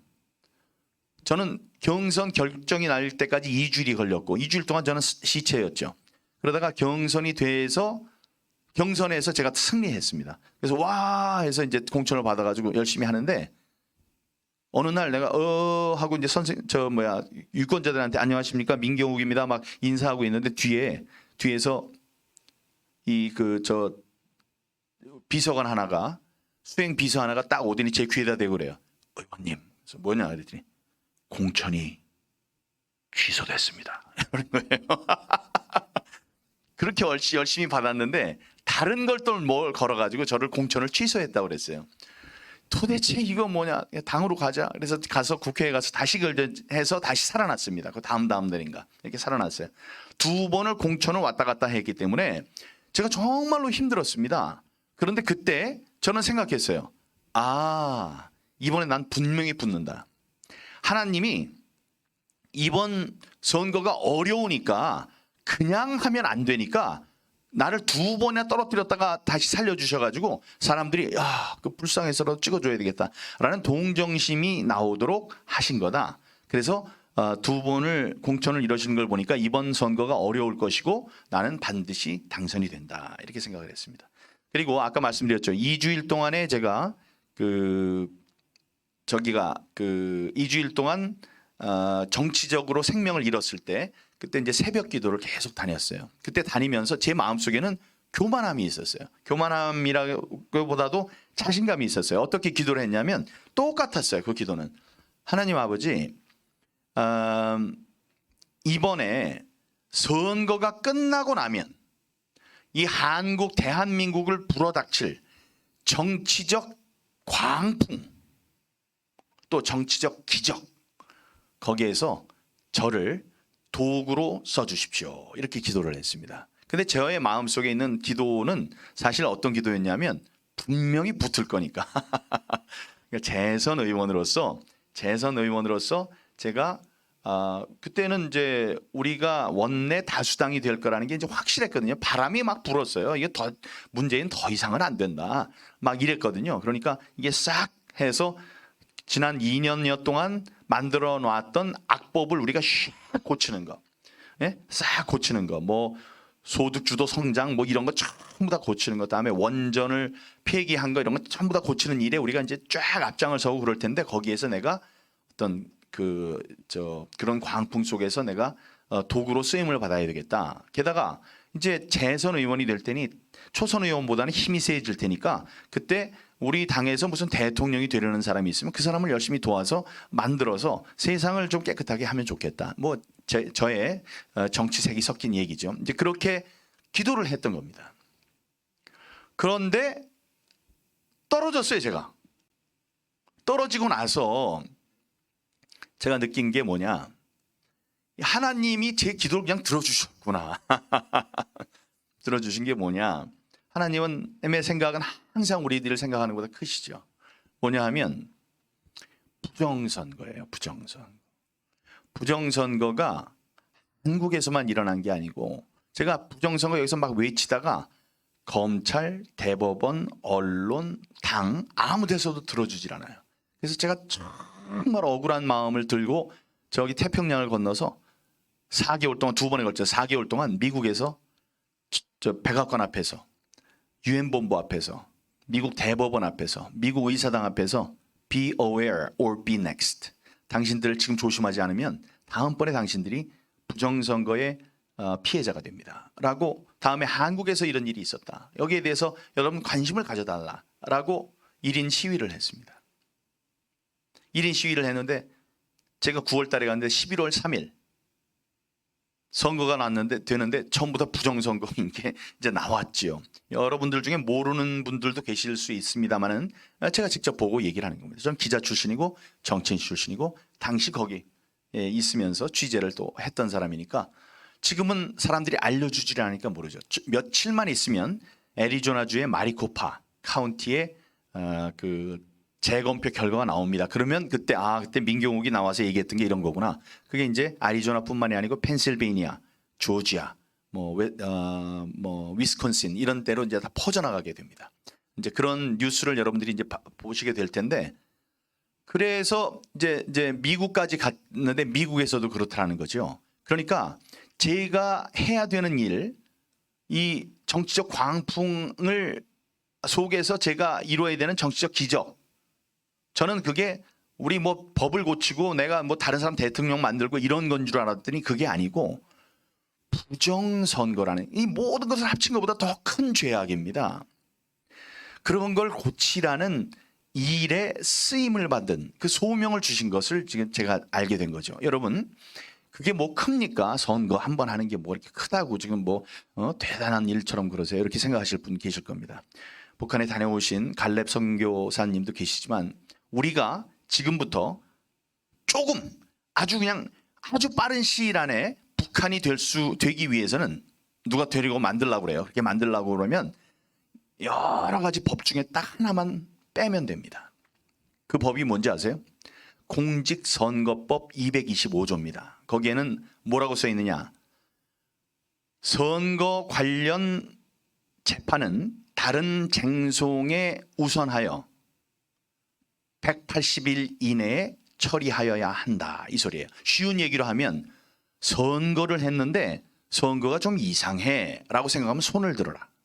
손을 들으면 가장 빠른 시일 안에 정말로 어떤 일이 일어났는지 우리가 밝혀주겠다. 이게 정말로 용감한 자유민주주의 체제에서의 가장 중요한 법조항입니다. 이게 없으면 그냥 하루아침에 김정은 치하에 북한이 되는 거예요. 북한에서도 투표를 합니다. 100% 투표 참여율, 100% 찬성률 이러잖아요. 그러니까 투표가 있어야 된다, 선거가 있어야 된다는 말은 안 되고 우리와 그들을 규정 짓는데 구별하는 거는 우리는 투명하고 공정한 선거제도가 있고 저쪽은 그렇지 못한 거예요. 근데 그 투명하고 공정한 선거제도를 있을 수 있도록 해주는 그 밑바탕은 뭐냐? 그게 바로 225조. 선거에 잘못됐어요 하고 손들면 제일 똑똑한 사람들로 하여금 그게 누구냐? 지금 다른 재판은 1심, 2심, 3심제를 합니다. 왜냐하면 3번에 걸쳐서 억울한 일이 있으니까 판사들도 잘못할 수 있으니까 3번에 걸쳐서 합니다. 그런데 선거 관련 재판은 딱 한 번 대법원에서 합니다. 대법원에서 제일 똑똑한 대한민국에서 제일 똑똑한 13명의 대법관들이 그걸 하도록 돼 있어요. 그리고 그거를 180일 이내에 하라는 이유도 다 있습니다. 국회의원의 임기가 4년이에요. 4년인데 이번에 선거가 이상해요 그랬더니 알았어요 하면서 세워라 내워라 해가지고 3년 11개월 돼서 이제 저 재판 결과를 발표해요. 이거 알고 봤더니 민경욱이 당선이었네. 민경욱이 당선이었어. 그러면 저는 와 좋다 그래 들어가가지고 국회의원 며칠이에요? 30일이에요. 30일. 한 달 하잖아요. 그러면 안 되잖아요. 임기가 있기 때문에 국회의원 선거와 관련된 대통령 선거도 마찬가지고 그런 거는 6개월 안에 빨리빨리 해서 6개월 이전에 하는데 늦어도 6개월 안에 해야 된다라고 법으로 한 거예요. 이게 굉장히 중요한 법입니다. 이번에는 어땠습니까? 이번에 제 재판이 끝났나요? 아직도 안 끝났어요. 아직도 안 끝났어요.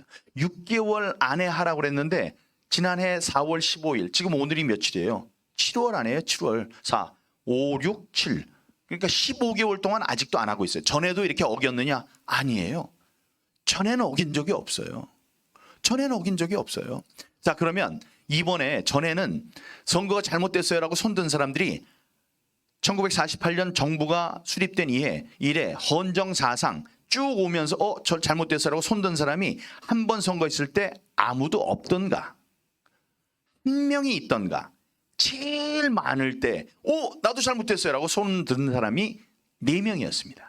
한 선거에서 4명. 그래도 180일 안에 다 됐어요. 180일 아니라고 하지만 180일까지 기다리지 않았어요. 있었던 것을 전부 다 평균해 보니까 35일밖에 안 걸렸어요. 재검표도 그래? 쫙 해버렸어요. 35일 한 달 안에 다 끝냈어요. 자 근데 이번에 제21대 총선에는 몇 명이 이거 좀 이상한 것 같아요. 몇 명이 손을 들었느냐? 놀라지 마세요. 125명이 손을 들었어요. 125 이거 이상해요. 부정선거회라고 했어요. 근데 지금 재판이 몇 개가 끝났어요? 아무도 안 끝났어요. 저만 하고 있어요. 지금 얼마나 됐는데? 15개월이 됐는데 지금 재검표를 언제 했어야 돼요? 아까 얘기했잖아요. 180일 이내에 벌써 했어야지. 그리고 아까 얘기했지만 35일 안에 거의 다 했다니까요. 내 거는 6월 28일 날 했습니다. 14개월도 훨씬 지나서 했어요. 그럼 여러분 이상한데? 좀 이상하잖아요. 좀 이상하잖아요. 제가 얼마나 떠들고 다녔습니까? 한국에서 떠들고 다니고 제가 목소리도 크지만 그게 은유적으로 제가 유명한 사람이기 때문에 어디서 가서 얘기를 하면 사람들이 더 들어요. 다음에 와서 얘기해달라고 그래요. 그럼 미국에까지 가서 얘기를 했잖아요. 하나님이 보호하사 제가 영어를 잘해요. 영어를. 영어를 얼마나 잘하느냐? 네가 잘하면 얼마나 잘해? 제 나이가 지금 이제 내년엔 60이죠. 우리 때는 토익이 없었죠. 제가 토익 시험을 봤어요. 토익을 굉장히 잘 봤어요. 제 점수가 몇 점이게요? 요즘 그 900점 넘으면 잘하는 사람이라고 그러잖아요. 저의 토익 점수는 990점 만점이에요. 토익을 아는 사람이면 저거 분명히 거짓말한다라고 할 거고 모르는 사람은 그게 뭔가 이럴 텐데 만점이에요. 만점. 990점을 받았습니다. 제가 워싱턴 특파원하고 나오면서 가족들이 같이 시험을 봤어요. 서로 이제 자기가 1등 할 거라고 봤는데 제가 1등 했어요. 우리 제 딸, 지금 동시통역대학원 다니는 제 딸이 초등학생이었을 때, 그다음에 제 아내, 아까 얘기했던 그 의학 박사 아내하고 셋이 자기가 제일 잘할 거라고 생각했는데 제가 만점을 받았습니다. 그렇게 하면 어떤 장점이 있습니까? 미국에 가서도 얘기를 하잖아요. 스튜디오에 가서 인터뷰도 했고, 사람들 미국 기자들 기자회견할 때도 했고, 그다음에 CPAC이라는 데 가서 정말로 유명한 제가 연설을 하지 않았습니까? 이 모든 것을 얘기하는, 아까 메가더 장군 인천 상륙 작전, 그들이 지켜준 우리나라의 민주주의, 여기에 대해서 부정선거, 트럼프 대통령도 마찬가지고, 내가 여기 있었다, 우리 아버지가 거기 하우스보이였다, 너희도 구두도 닦아주고, 그러신 분이 해서 내가 아버지 보고 영어를 하시니까 나도 좀 잘해보고 싶다, 이래서 영어를 해서 내가 영어로 너희들한테 이렇게 얘기를 한다. 이렇게 떠들고 다니지 않습니까? 이렇게 시끄러운 놈을 잠재우려면 어떻게 해야 돼요? 그냥 재검표하면 됐어요. 한 달 안에 재검표 하는 거예요. 하면 해봤더니 아무것도 없어. 조용히 해. 너 그리고 나 계속 욕했지. 너 일로 와. 너 저기 명예훼손 혐의로 집어넣는다. 집어넣으면 돼요. 왜 못했습니까? 15개월 동안을 내가 태평양을 2번 왔다 갔다 하면서 미국 난리치고 한국에서 난리치고 지금 이 교회까지 와가지고 난리치는데 왜 저를 조용히 못해요? 잘못됐으니까 그렇잖아요. 이번에 깠더니 뭐가 나왔어요? 이번에 깠더니 그 말씀을 드려야 되겠구나. 자, 그래서 당신은 도대체 무슨 근거로 이번 선거가 부정선거라고 생각을 하시느냐, 이렇게 얘기하면 할 얘기가 있죠. 저는 제가 있었던 지역구는 우파, 이 보수 후보, 우파 보수 우파 후보를, 자유 후보를 24년 동안 찍었던 곳입니다. 그러니까 거기는 우리의 아성이에요. 그리고 저기 어떻게 나왔냐 하면, 저는 우파에서 한 사람이 나왔어요. 좌파에서는 2명이 나왔어요. 이렇게 되면 좌파의 표가 갈리기 때문에 무조건 우파가 이깁니다. 그러면 좌파에서 나온 사람들이 별 볼 일 없는 사람이었겠지, 이렇게 생각하시겠죠. 한 사람은 인천국제공항의 사장이었어요. 그러니까 나름대로 유명한 사람이에요. 또 한 사람은 여러분 정의당 왼쪽, 제일 왼쪽에 있는 정의당의 대표 이정미가 거기 있었어요. 둘 다 아주 비까비까한 사람들이에요. 정말로 유명한 사람들이에요. 그런 사람. 이럴수록 여기는 갈리고 여기는 하나가 되니까 제가 이기는 거예요. 그러니까 이렇게 생각하시면 돼요. 그럼 민경욱 당신 싫어하는 사람 있잖아. 그러면 제가 나왔어요. 제가 나왔는데 우파에서 민경욱이 나왔어. 나 너무나 싫어. 그래서 이정미 찍을래. 이런 사람은 없어요. 이런 사람은 없어요. 민경욱이 나왔어. 정말 싫어. 투표 안 해. 이렇게 되는 거예요. 투표를 안 하지. 거기 가서 갑자기 여기 찍어야지. 이런 사람은 없습니다. 그렇기 때문에 표가 구도라고 해요. 그래서 저는 구도상으로도 이겼잖아요. 우파에서 하나 나왔고 좌파에서는 2이 나왔고, 그러니까 내가 이기는 거죠. 그리고 10번을, 그렇게 유명한 사람들이 나왔으니까 10번을 여론조사를 했어요. 나 말고 각종 신문사에서 와가지고 누가 이기냐 했어요. 10번 다 제가 1등 했어요. 그리고 엑시트폴, 이 출구조사 6시가 땅 해서 투표가 딱 끝나면 뚜르륵 해서 연수를 짠, 당선자는 민경욱이라고 발표됐어요. 다음에 이 밤 동안에 계속 투표하는데 1등 민경욱 계속 나왔어요. 새벽에 갑자기 사전선거 뭐를 한다고 그러더니 갑자기 뒤집혔어요. 새벽에. 그래서 제가 졌다는 거예요. 얼마 차이냐? 2.3% 차이로.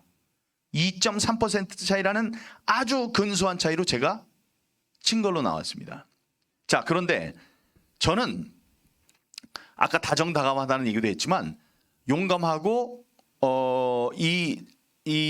저 똑부러지는 사람이에요. 그래서 아니 질 수도 있지. 만약에 졌으면 아이 졌네.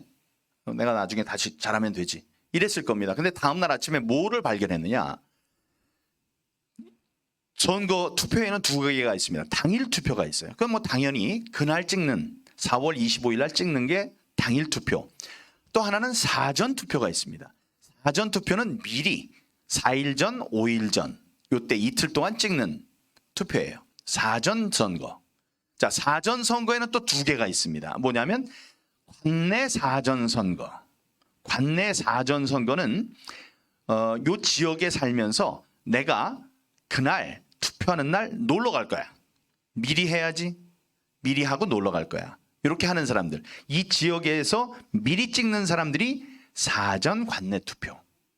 그러면 사전 관외 투표는 뭐냐? 군대 갔어요, 군대. 군대 간 사람들. 또 출장 갔어, 출장. 놀러 갔어.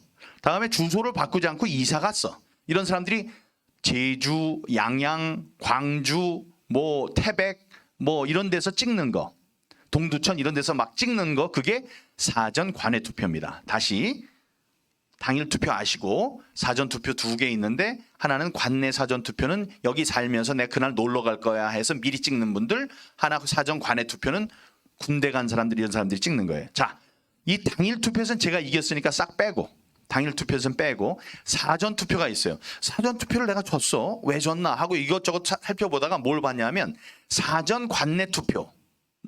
나 그날 놀러 갈 거야. 한 사람들이 찍은 표, 제가 얻은 표 중에 이 사람들이 찍은 표가 얼마인가 하고 봤고, 다음에 군대 간 사람들이 찍은 표가 얼마인가, 나를 찍어준 사람이 얼마인가 보고 두 개를 비교했더니 사전 관내 투표가 더 많아요. 그래서 사전 관내 투표가 100이라고 한다면 사전 관외 투표 군대에서 찍은 사람이 39예요. 비례적으로 1000명이었다면 390, 10,000명이었다면 3,900명이 이렇게 찍었다는 얘기예요. 그럴 수 있죠. 이건 하나도 이상한 게 아닙니다. 38이 돼도 되고 2가 돼도 되고 90이 돼도 되고 그래요. 뭐 그래요. 심심해서 옆에를 봤어요. 옆에 정일영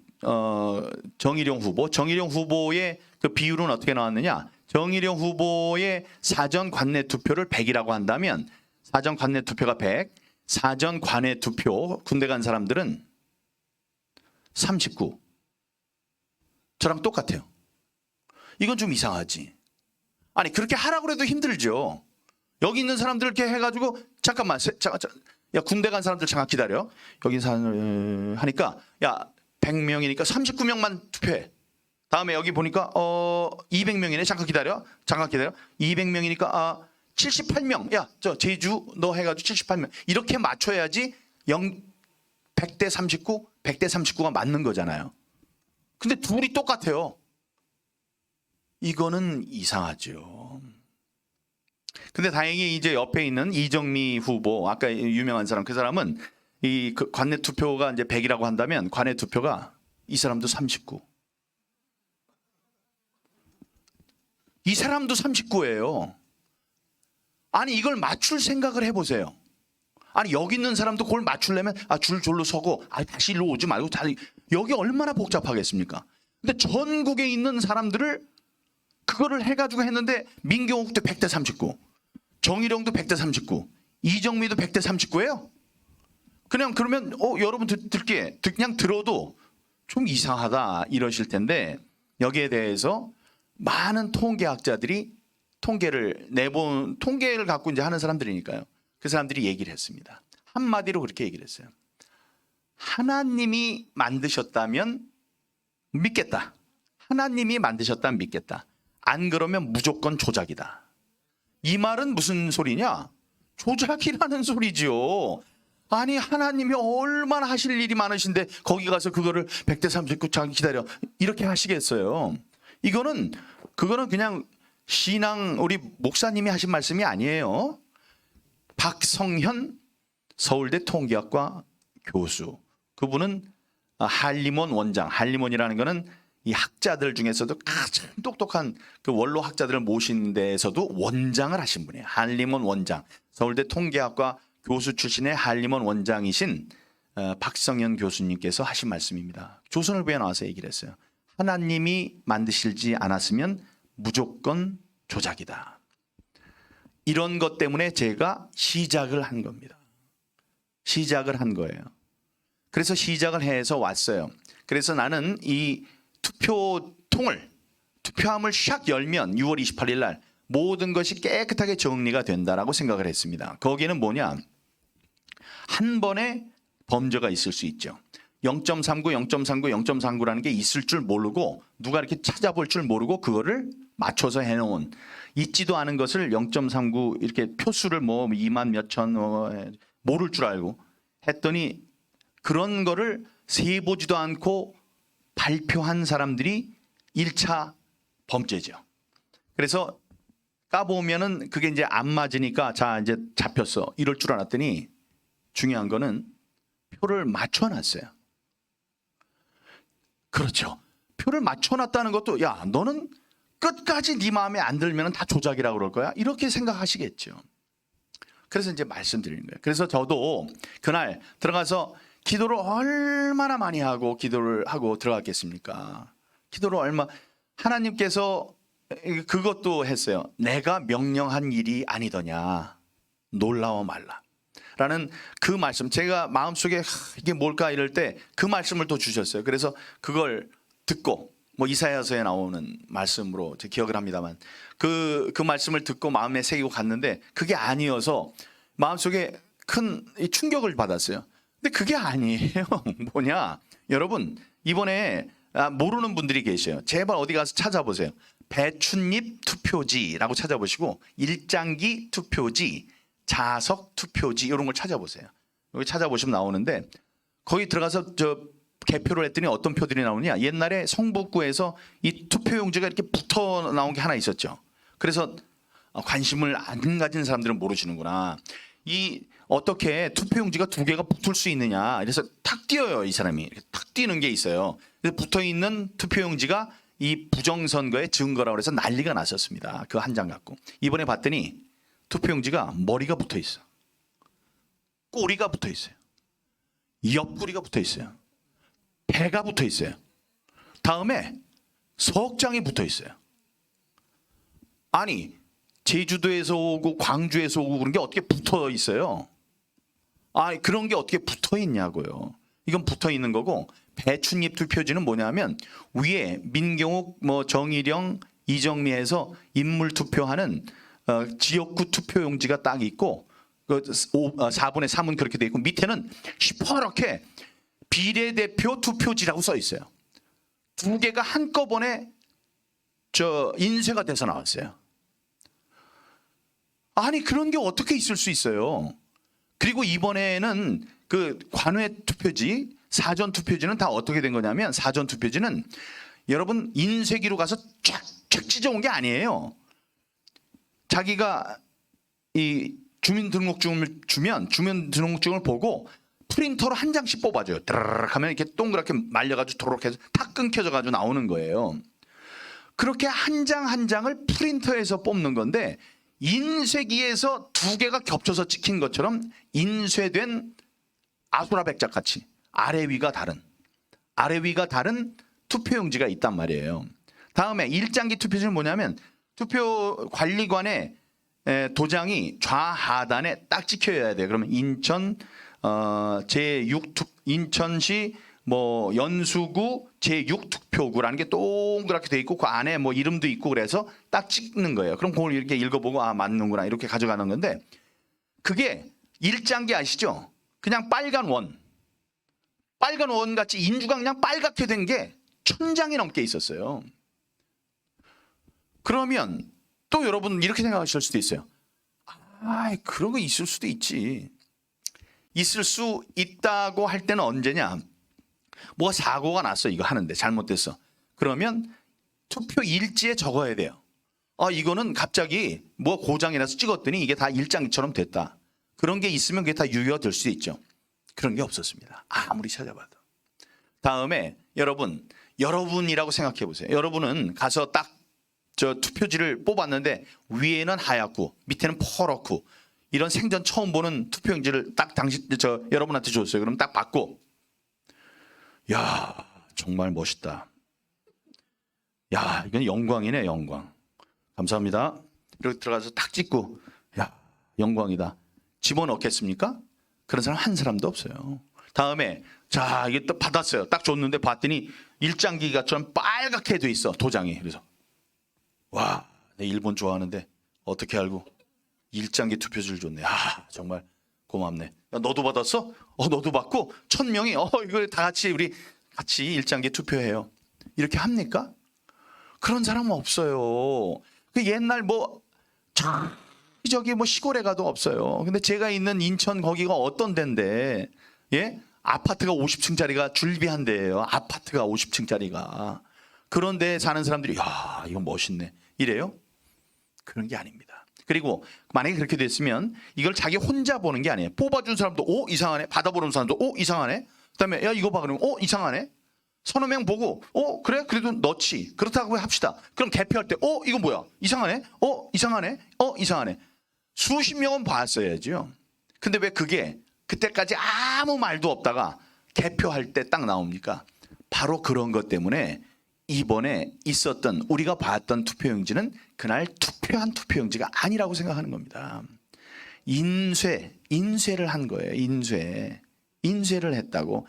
대량으로 인쇄를 해온 거예요. 어디서. 그러니까 전에 투표한 건 전부 다 갖다 내고, 그러니까 100대 39, 100대 39, 100대 39를 맞추기 위해서는 야, 이게 몇 장이야? 2830 몇 장을 더 집어넣어야지 돼. 이거 이렇게 계산하는 것보다는 아주 처음으로 야, 몇만 장 만들어. 몇만 장 만들고 이렇게 하는 게 더 편했다는 거죠.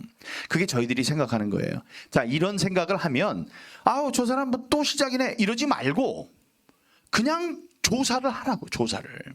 그리고 지금까지는 투표를 할 때 투표를 재검표를 하면은 잘못됐어 이래가지고 옛날에 문세표라는 사람이 있었어요. 문학진이라는 기자가 있었습니다. 한겨레 기자. 그 사람이 나갔는데 투표 차이가 3표밖에 안 났어요. 자기가 졌어. 그러니까 이건 내가 이겼어. 다시 한번 해봐. 다시 해도 3표. 다시 해봐. 다시 해도 3표. 하나의 차이도 없었어요. 지난번 20대 투표 20대 총선에서 제일 적은 표수 나이가 난 게 정유섭 의원입니다. 정유섭 의원은 26표 차이가 났어요. 26표 차이가 나니까 문병호 후보가 이건 내가 더 유명한데 분명히 잘못된 거야. 다시 세면 내가 이겨. 다시 센다고 그랬어요. 다시 세니까 그 이긴 이 정유섭 후보가 불안하잖아요. 야, 이거 다시 세면 나 끝나는 거 아니야? 그래서 중앙선관위에 가서 물어봤어요. 야, 다시 세면 어떡하냐? 이거 큰일 났다. 이랬더니 중앙선관위에서 걱정 마십시오. 단 한 표도 차이가 없을 것입니다. 요즘에 그 기계가 얼마나 좋은데 단 한 표도 차이 없을 테니까 걱정 마십시오. 이랬어요. 다시 세봤습니다. 재검표를 했어요. 그랬더니 정유섭 후보가 얻은 표 단 한 표의 차이도 없이 그대로 나왔어요. 문병호 후보가 얻은 표 단 한 표의 차이도 없이 그대로 나왔어요. 근데 3표가 줄어들었어요. 그 3표 줄어든 건 뭐냐? 이 사람이 얻은 거 말고 무효표. 애기는 놔두세요. 애기가 뭘 안다고. 예, 무효표 가운데 문병호 후보 이름에 근처에 찍었는데 무효가 된 수백 표를 열심히 찾아봤어요. 열심히 찾아봤더니 3표가 이건 억울하겠다. 살려줘야지. 이래서 3표를 그 몇백 표 중에 찾아가지고 3표를 이쪽에 준 거예요. 센 거는 똑같았어요. 센 거는. 근데 사람 눈으로 봐가지고 이거 잘못됐어라고 우리들이 판단한 것 중에 3표가 구제가 된 겁니다. 이렇게 3표. 이번에 다시 세했더니 몇 표? 382표가 바뀌었어요. 아니, 한 표, 문 3표 했는데 몇 번을 했는데도 똑같이 나왔었는데 이번에 정유섭 의원도 단 한 표의 차이도 없었는데 왜 제 것만 382표 차이가 납니까? 역사상 제일 많아요. 아니 14개월 만에 열어봤더니 역사상 제일 많아요. 두 사람의 표 차이가 얼마나 나냐면 279표 차이가 279표 차이가 줄어들었어요. 한 표 차이로 당락이 바뀌고 3표 차이로 당락이 바뀌고 26표 차이로 당락이 바뀌었는데 이번에 저는 279표가 줄어들었다니까요. 그러니까 여러분들은 2893표 차이인데 279표 차이가 줄어들어도 당락에 문제가 없잖아. 이렇게 하시겠습니까? 아니지요. 한 표의 잘못된 표가 들어오면, 부정한 표가 들어오면 여러분들의 소중한 한 표가 사라지는 겁니다. 이게 부정 투표예요. 이거를 눈을 감으면 하나님의 나라가 여기에 설 수 있겠습니까? 안 됩니다. 그게 공의로움이 하수처럼 흘러야 되는 이 세상을 하나님이 바라시는 거 아니에요? 그런데 어느 사람이 한 300표, 그리고 아까 얘기했잖아요. 1000표 이런 게 있다고. 그건 다 유효 처리가 됐어요. 다가 아니고 294표만 빼고 유효 처리가 됐습니다. 왜 그럴까요? 너무 많으니까 감당이 안 되는 거예요. 그러니까 대법관이 나중에 잠깐 너무 많아요. 이 아까 그 일장기를 잘 보고, 일장기 중에 인천 연수구을 투표 제6투표 중에 한 글자만 보여도 다 구제하세요. 그랬어요. 완전히 일장기 속에 인자만 인이 간신히 어떻게 보여? 그럼 다 구제됐어요. 이게 말이 됩니까? 안 된다고요. 그건 다 불법 투표지라고요. 누가 집어넣은 투표지라니까? 왜냐? 그런 투표지를 갖고 여러분들이 투표를 하지 않는다니까요. 애도 아니고 들어가서 그랬는데 이거 멋있네. 하지 뭐 좋아. 이렇게 누가 합니까? 무효 투표지에는 제무효 투표지도 나오고 그 사람들의 무효 투표지도 나왔어요. 그러니까 그거는 전체를 맞추는 과정에서 막 만들어 놓은 거지, 그 정일용 표만 더 집어넣은 것보다 더 나쁜 일이 벌어졌다고요.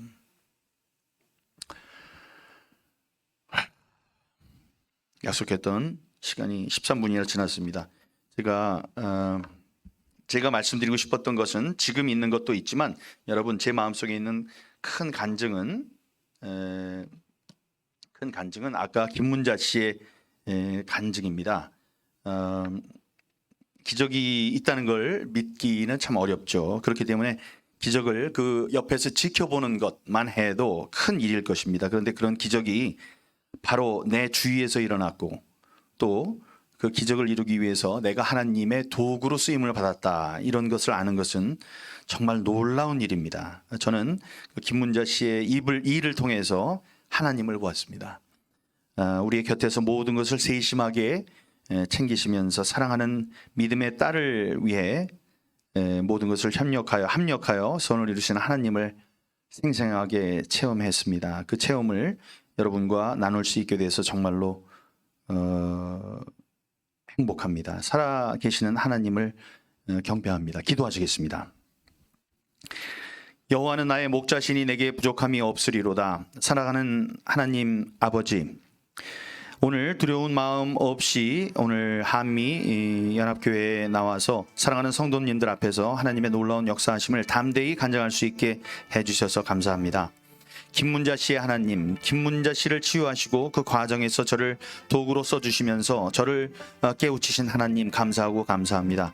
모든 것을 합력하여 선을 이루시는 하나님, 제가 김문자 씨의 하나님을 발견했듯이 여기 모인 모든 성도님들께서도 저의 입으로 간증한 놀라운 기적을 통해서 각자의 하나님, 우리 곁에 살아계셔서 놀라운 기적을 행하시고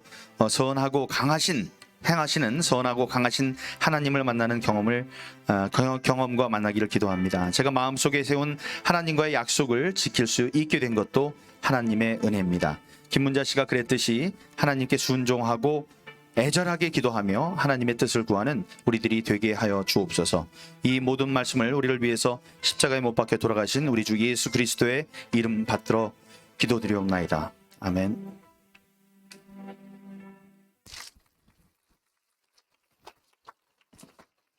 할렐루야. 정말 감사합니다. 하나님께 영광을 돌리고요. 앞으로도 우리 부정선거가 완전히 해결되어 정말 하나님의 그 사람, 하나님의 세운 일꾼이 국회의원이 돼서 국회의원보다 더 나가서 이 정부를 바뀌고 새로운 공의와 정의를 세우는 민족 의원이 되기를 위해서 우리가 계속 기도해 주시기 바랍니다. 우리가 정의와 공의가 살아 있어야 우리 젊은 세대들이 앞으로 이 나라의 희망과 소망을 가지고 태어나서 국가를 위해서 헌신할 때 좋은 영향력을 미칠 수가 있습니다. 지금 체제로서는 안 됩니다.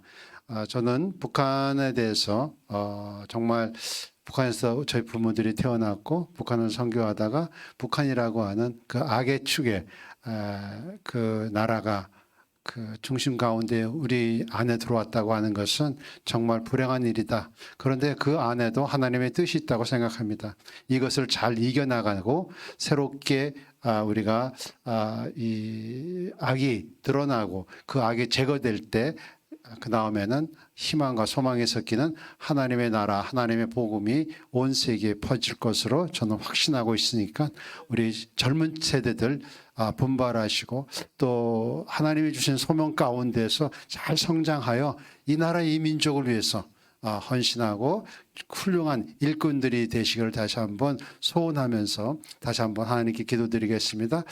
하나님 아버지 참으로 감사합니다. 우리 민경호 의원을 세워주시고 간증을 통해서 모든 것이 합력하여 하나님만 영광을 돌리게 하여 주심을 감사드립니다.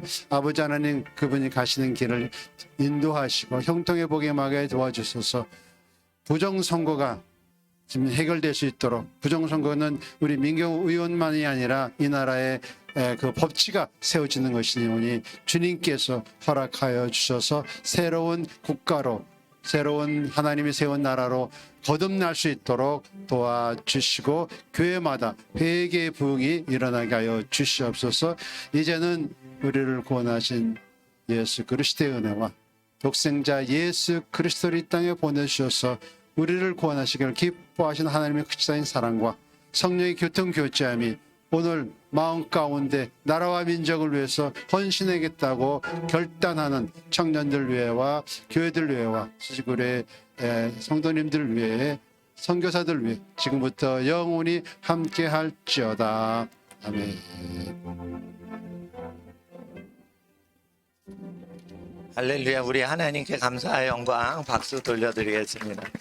예, 주일 오전 예배 이것으로 마무리하고요. 본당에서는 불을 꺼주시고 기도해 주시고 오늘 북한 해방을 위해서 또 우리나라 부정선거 다 하나님이 없애주시려고 이렇게 부정선거 로 인해서 저희가 기도를 하도록 그렇게 우리를 불러주십니다. 그래서 불 꺼주시고 뒤에 불 꺼주시고 본당에서는 기도하고 간식 타임 이렇게 가지시고 또 1시간 있다가 청소년들 기도하는 시간 갖겠습니다. 우리 주여 3번 부르짖고 하나님 앞에 본당에서는 기도드리겠습니다. 주여 주여 주여 거룩하신 아버지 하나님 주의 나라에 주시옵소서. 십자가의 보혈의 은혜로 아버지 하나님 이 땅 묻혀주시옵소서. 부정선거를 아버지 하나님 제거하시는 주의 나라에 주시옵소서. 하나님의 나라에 관시 간절히 기도합니다. 아버지 하나님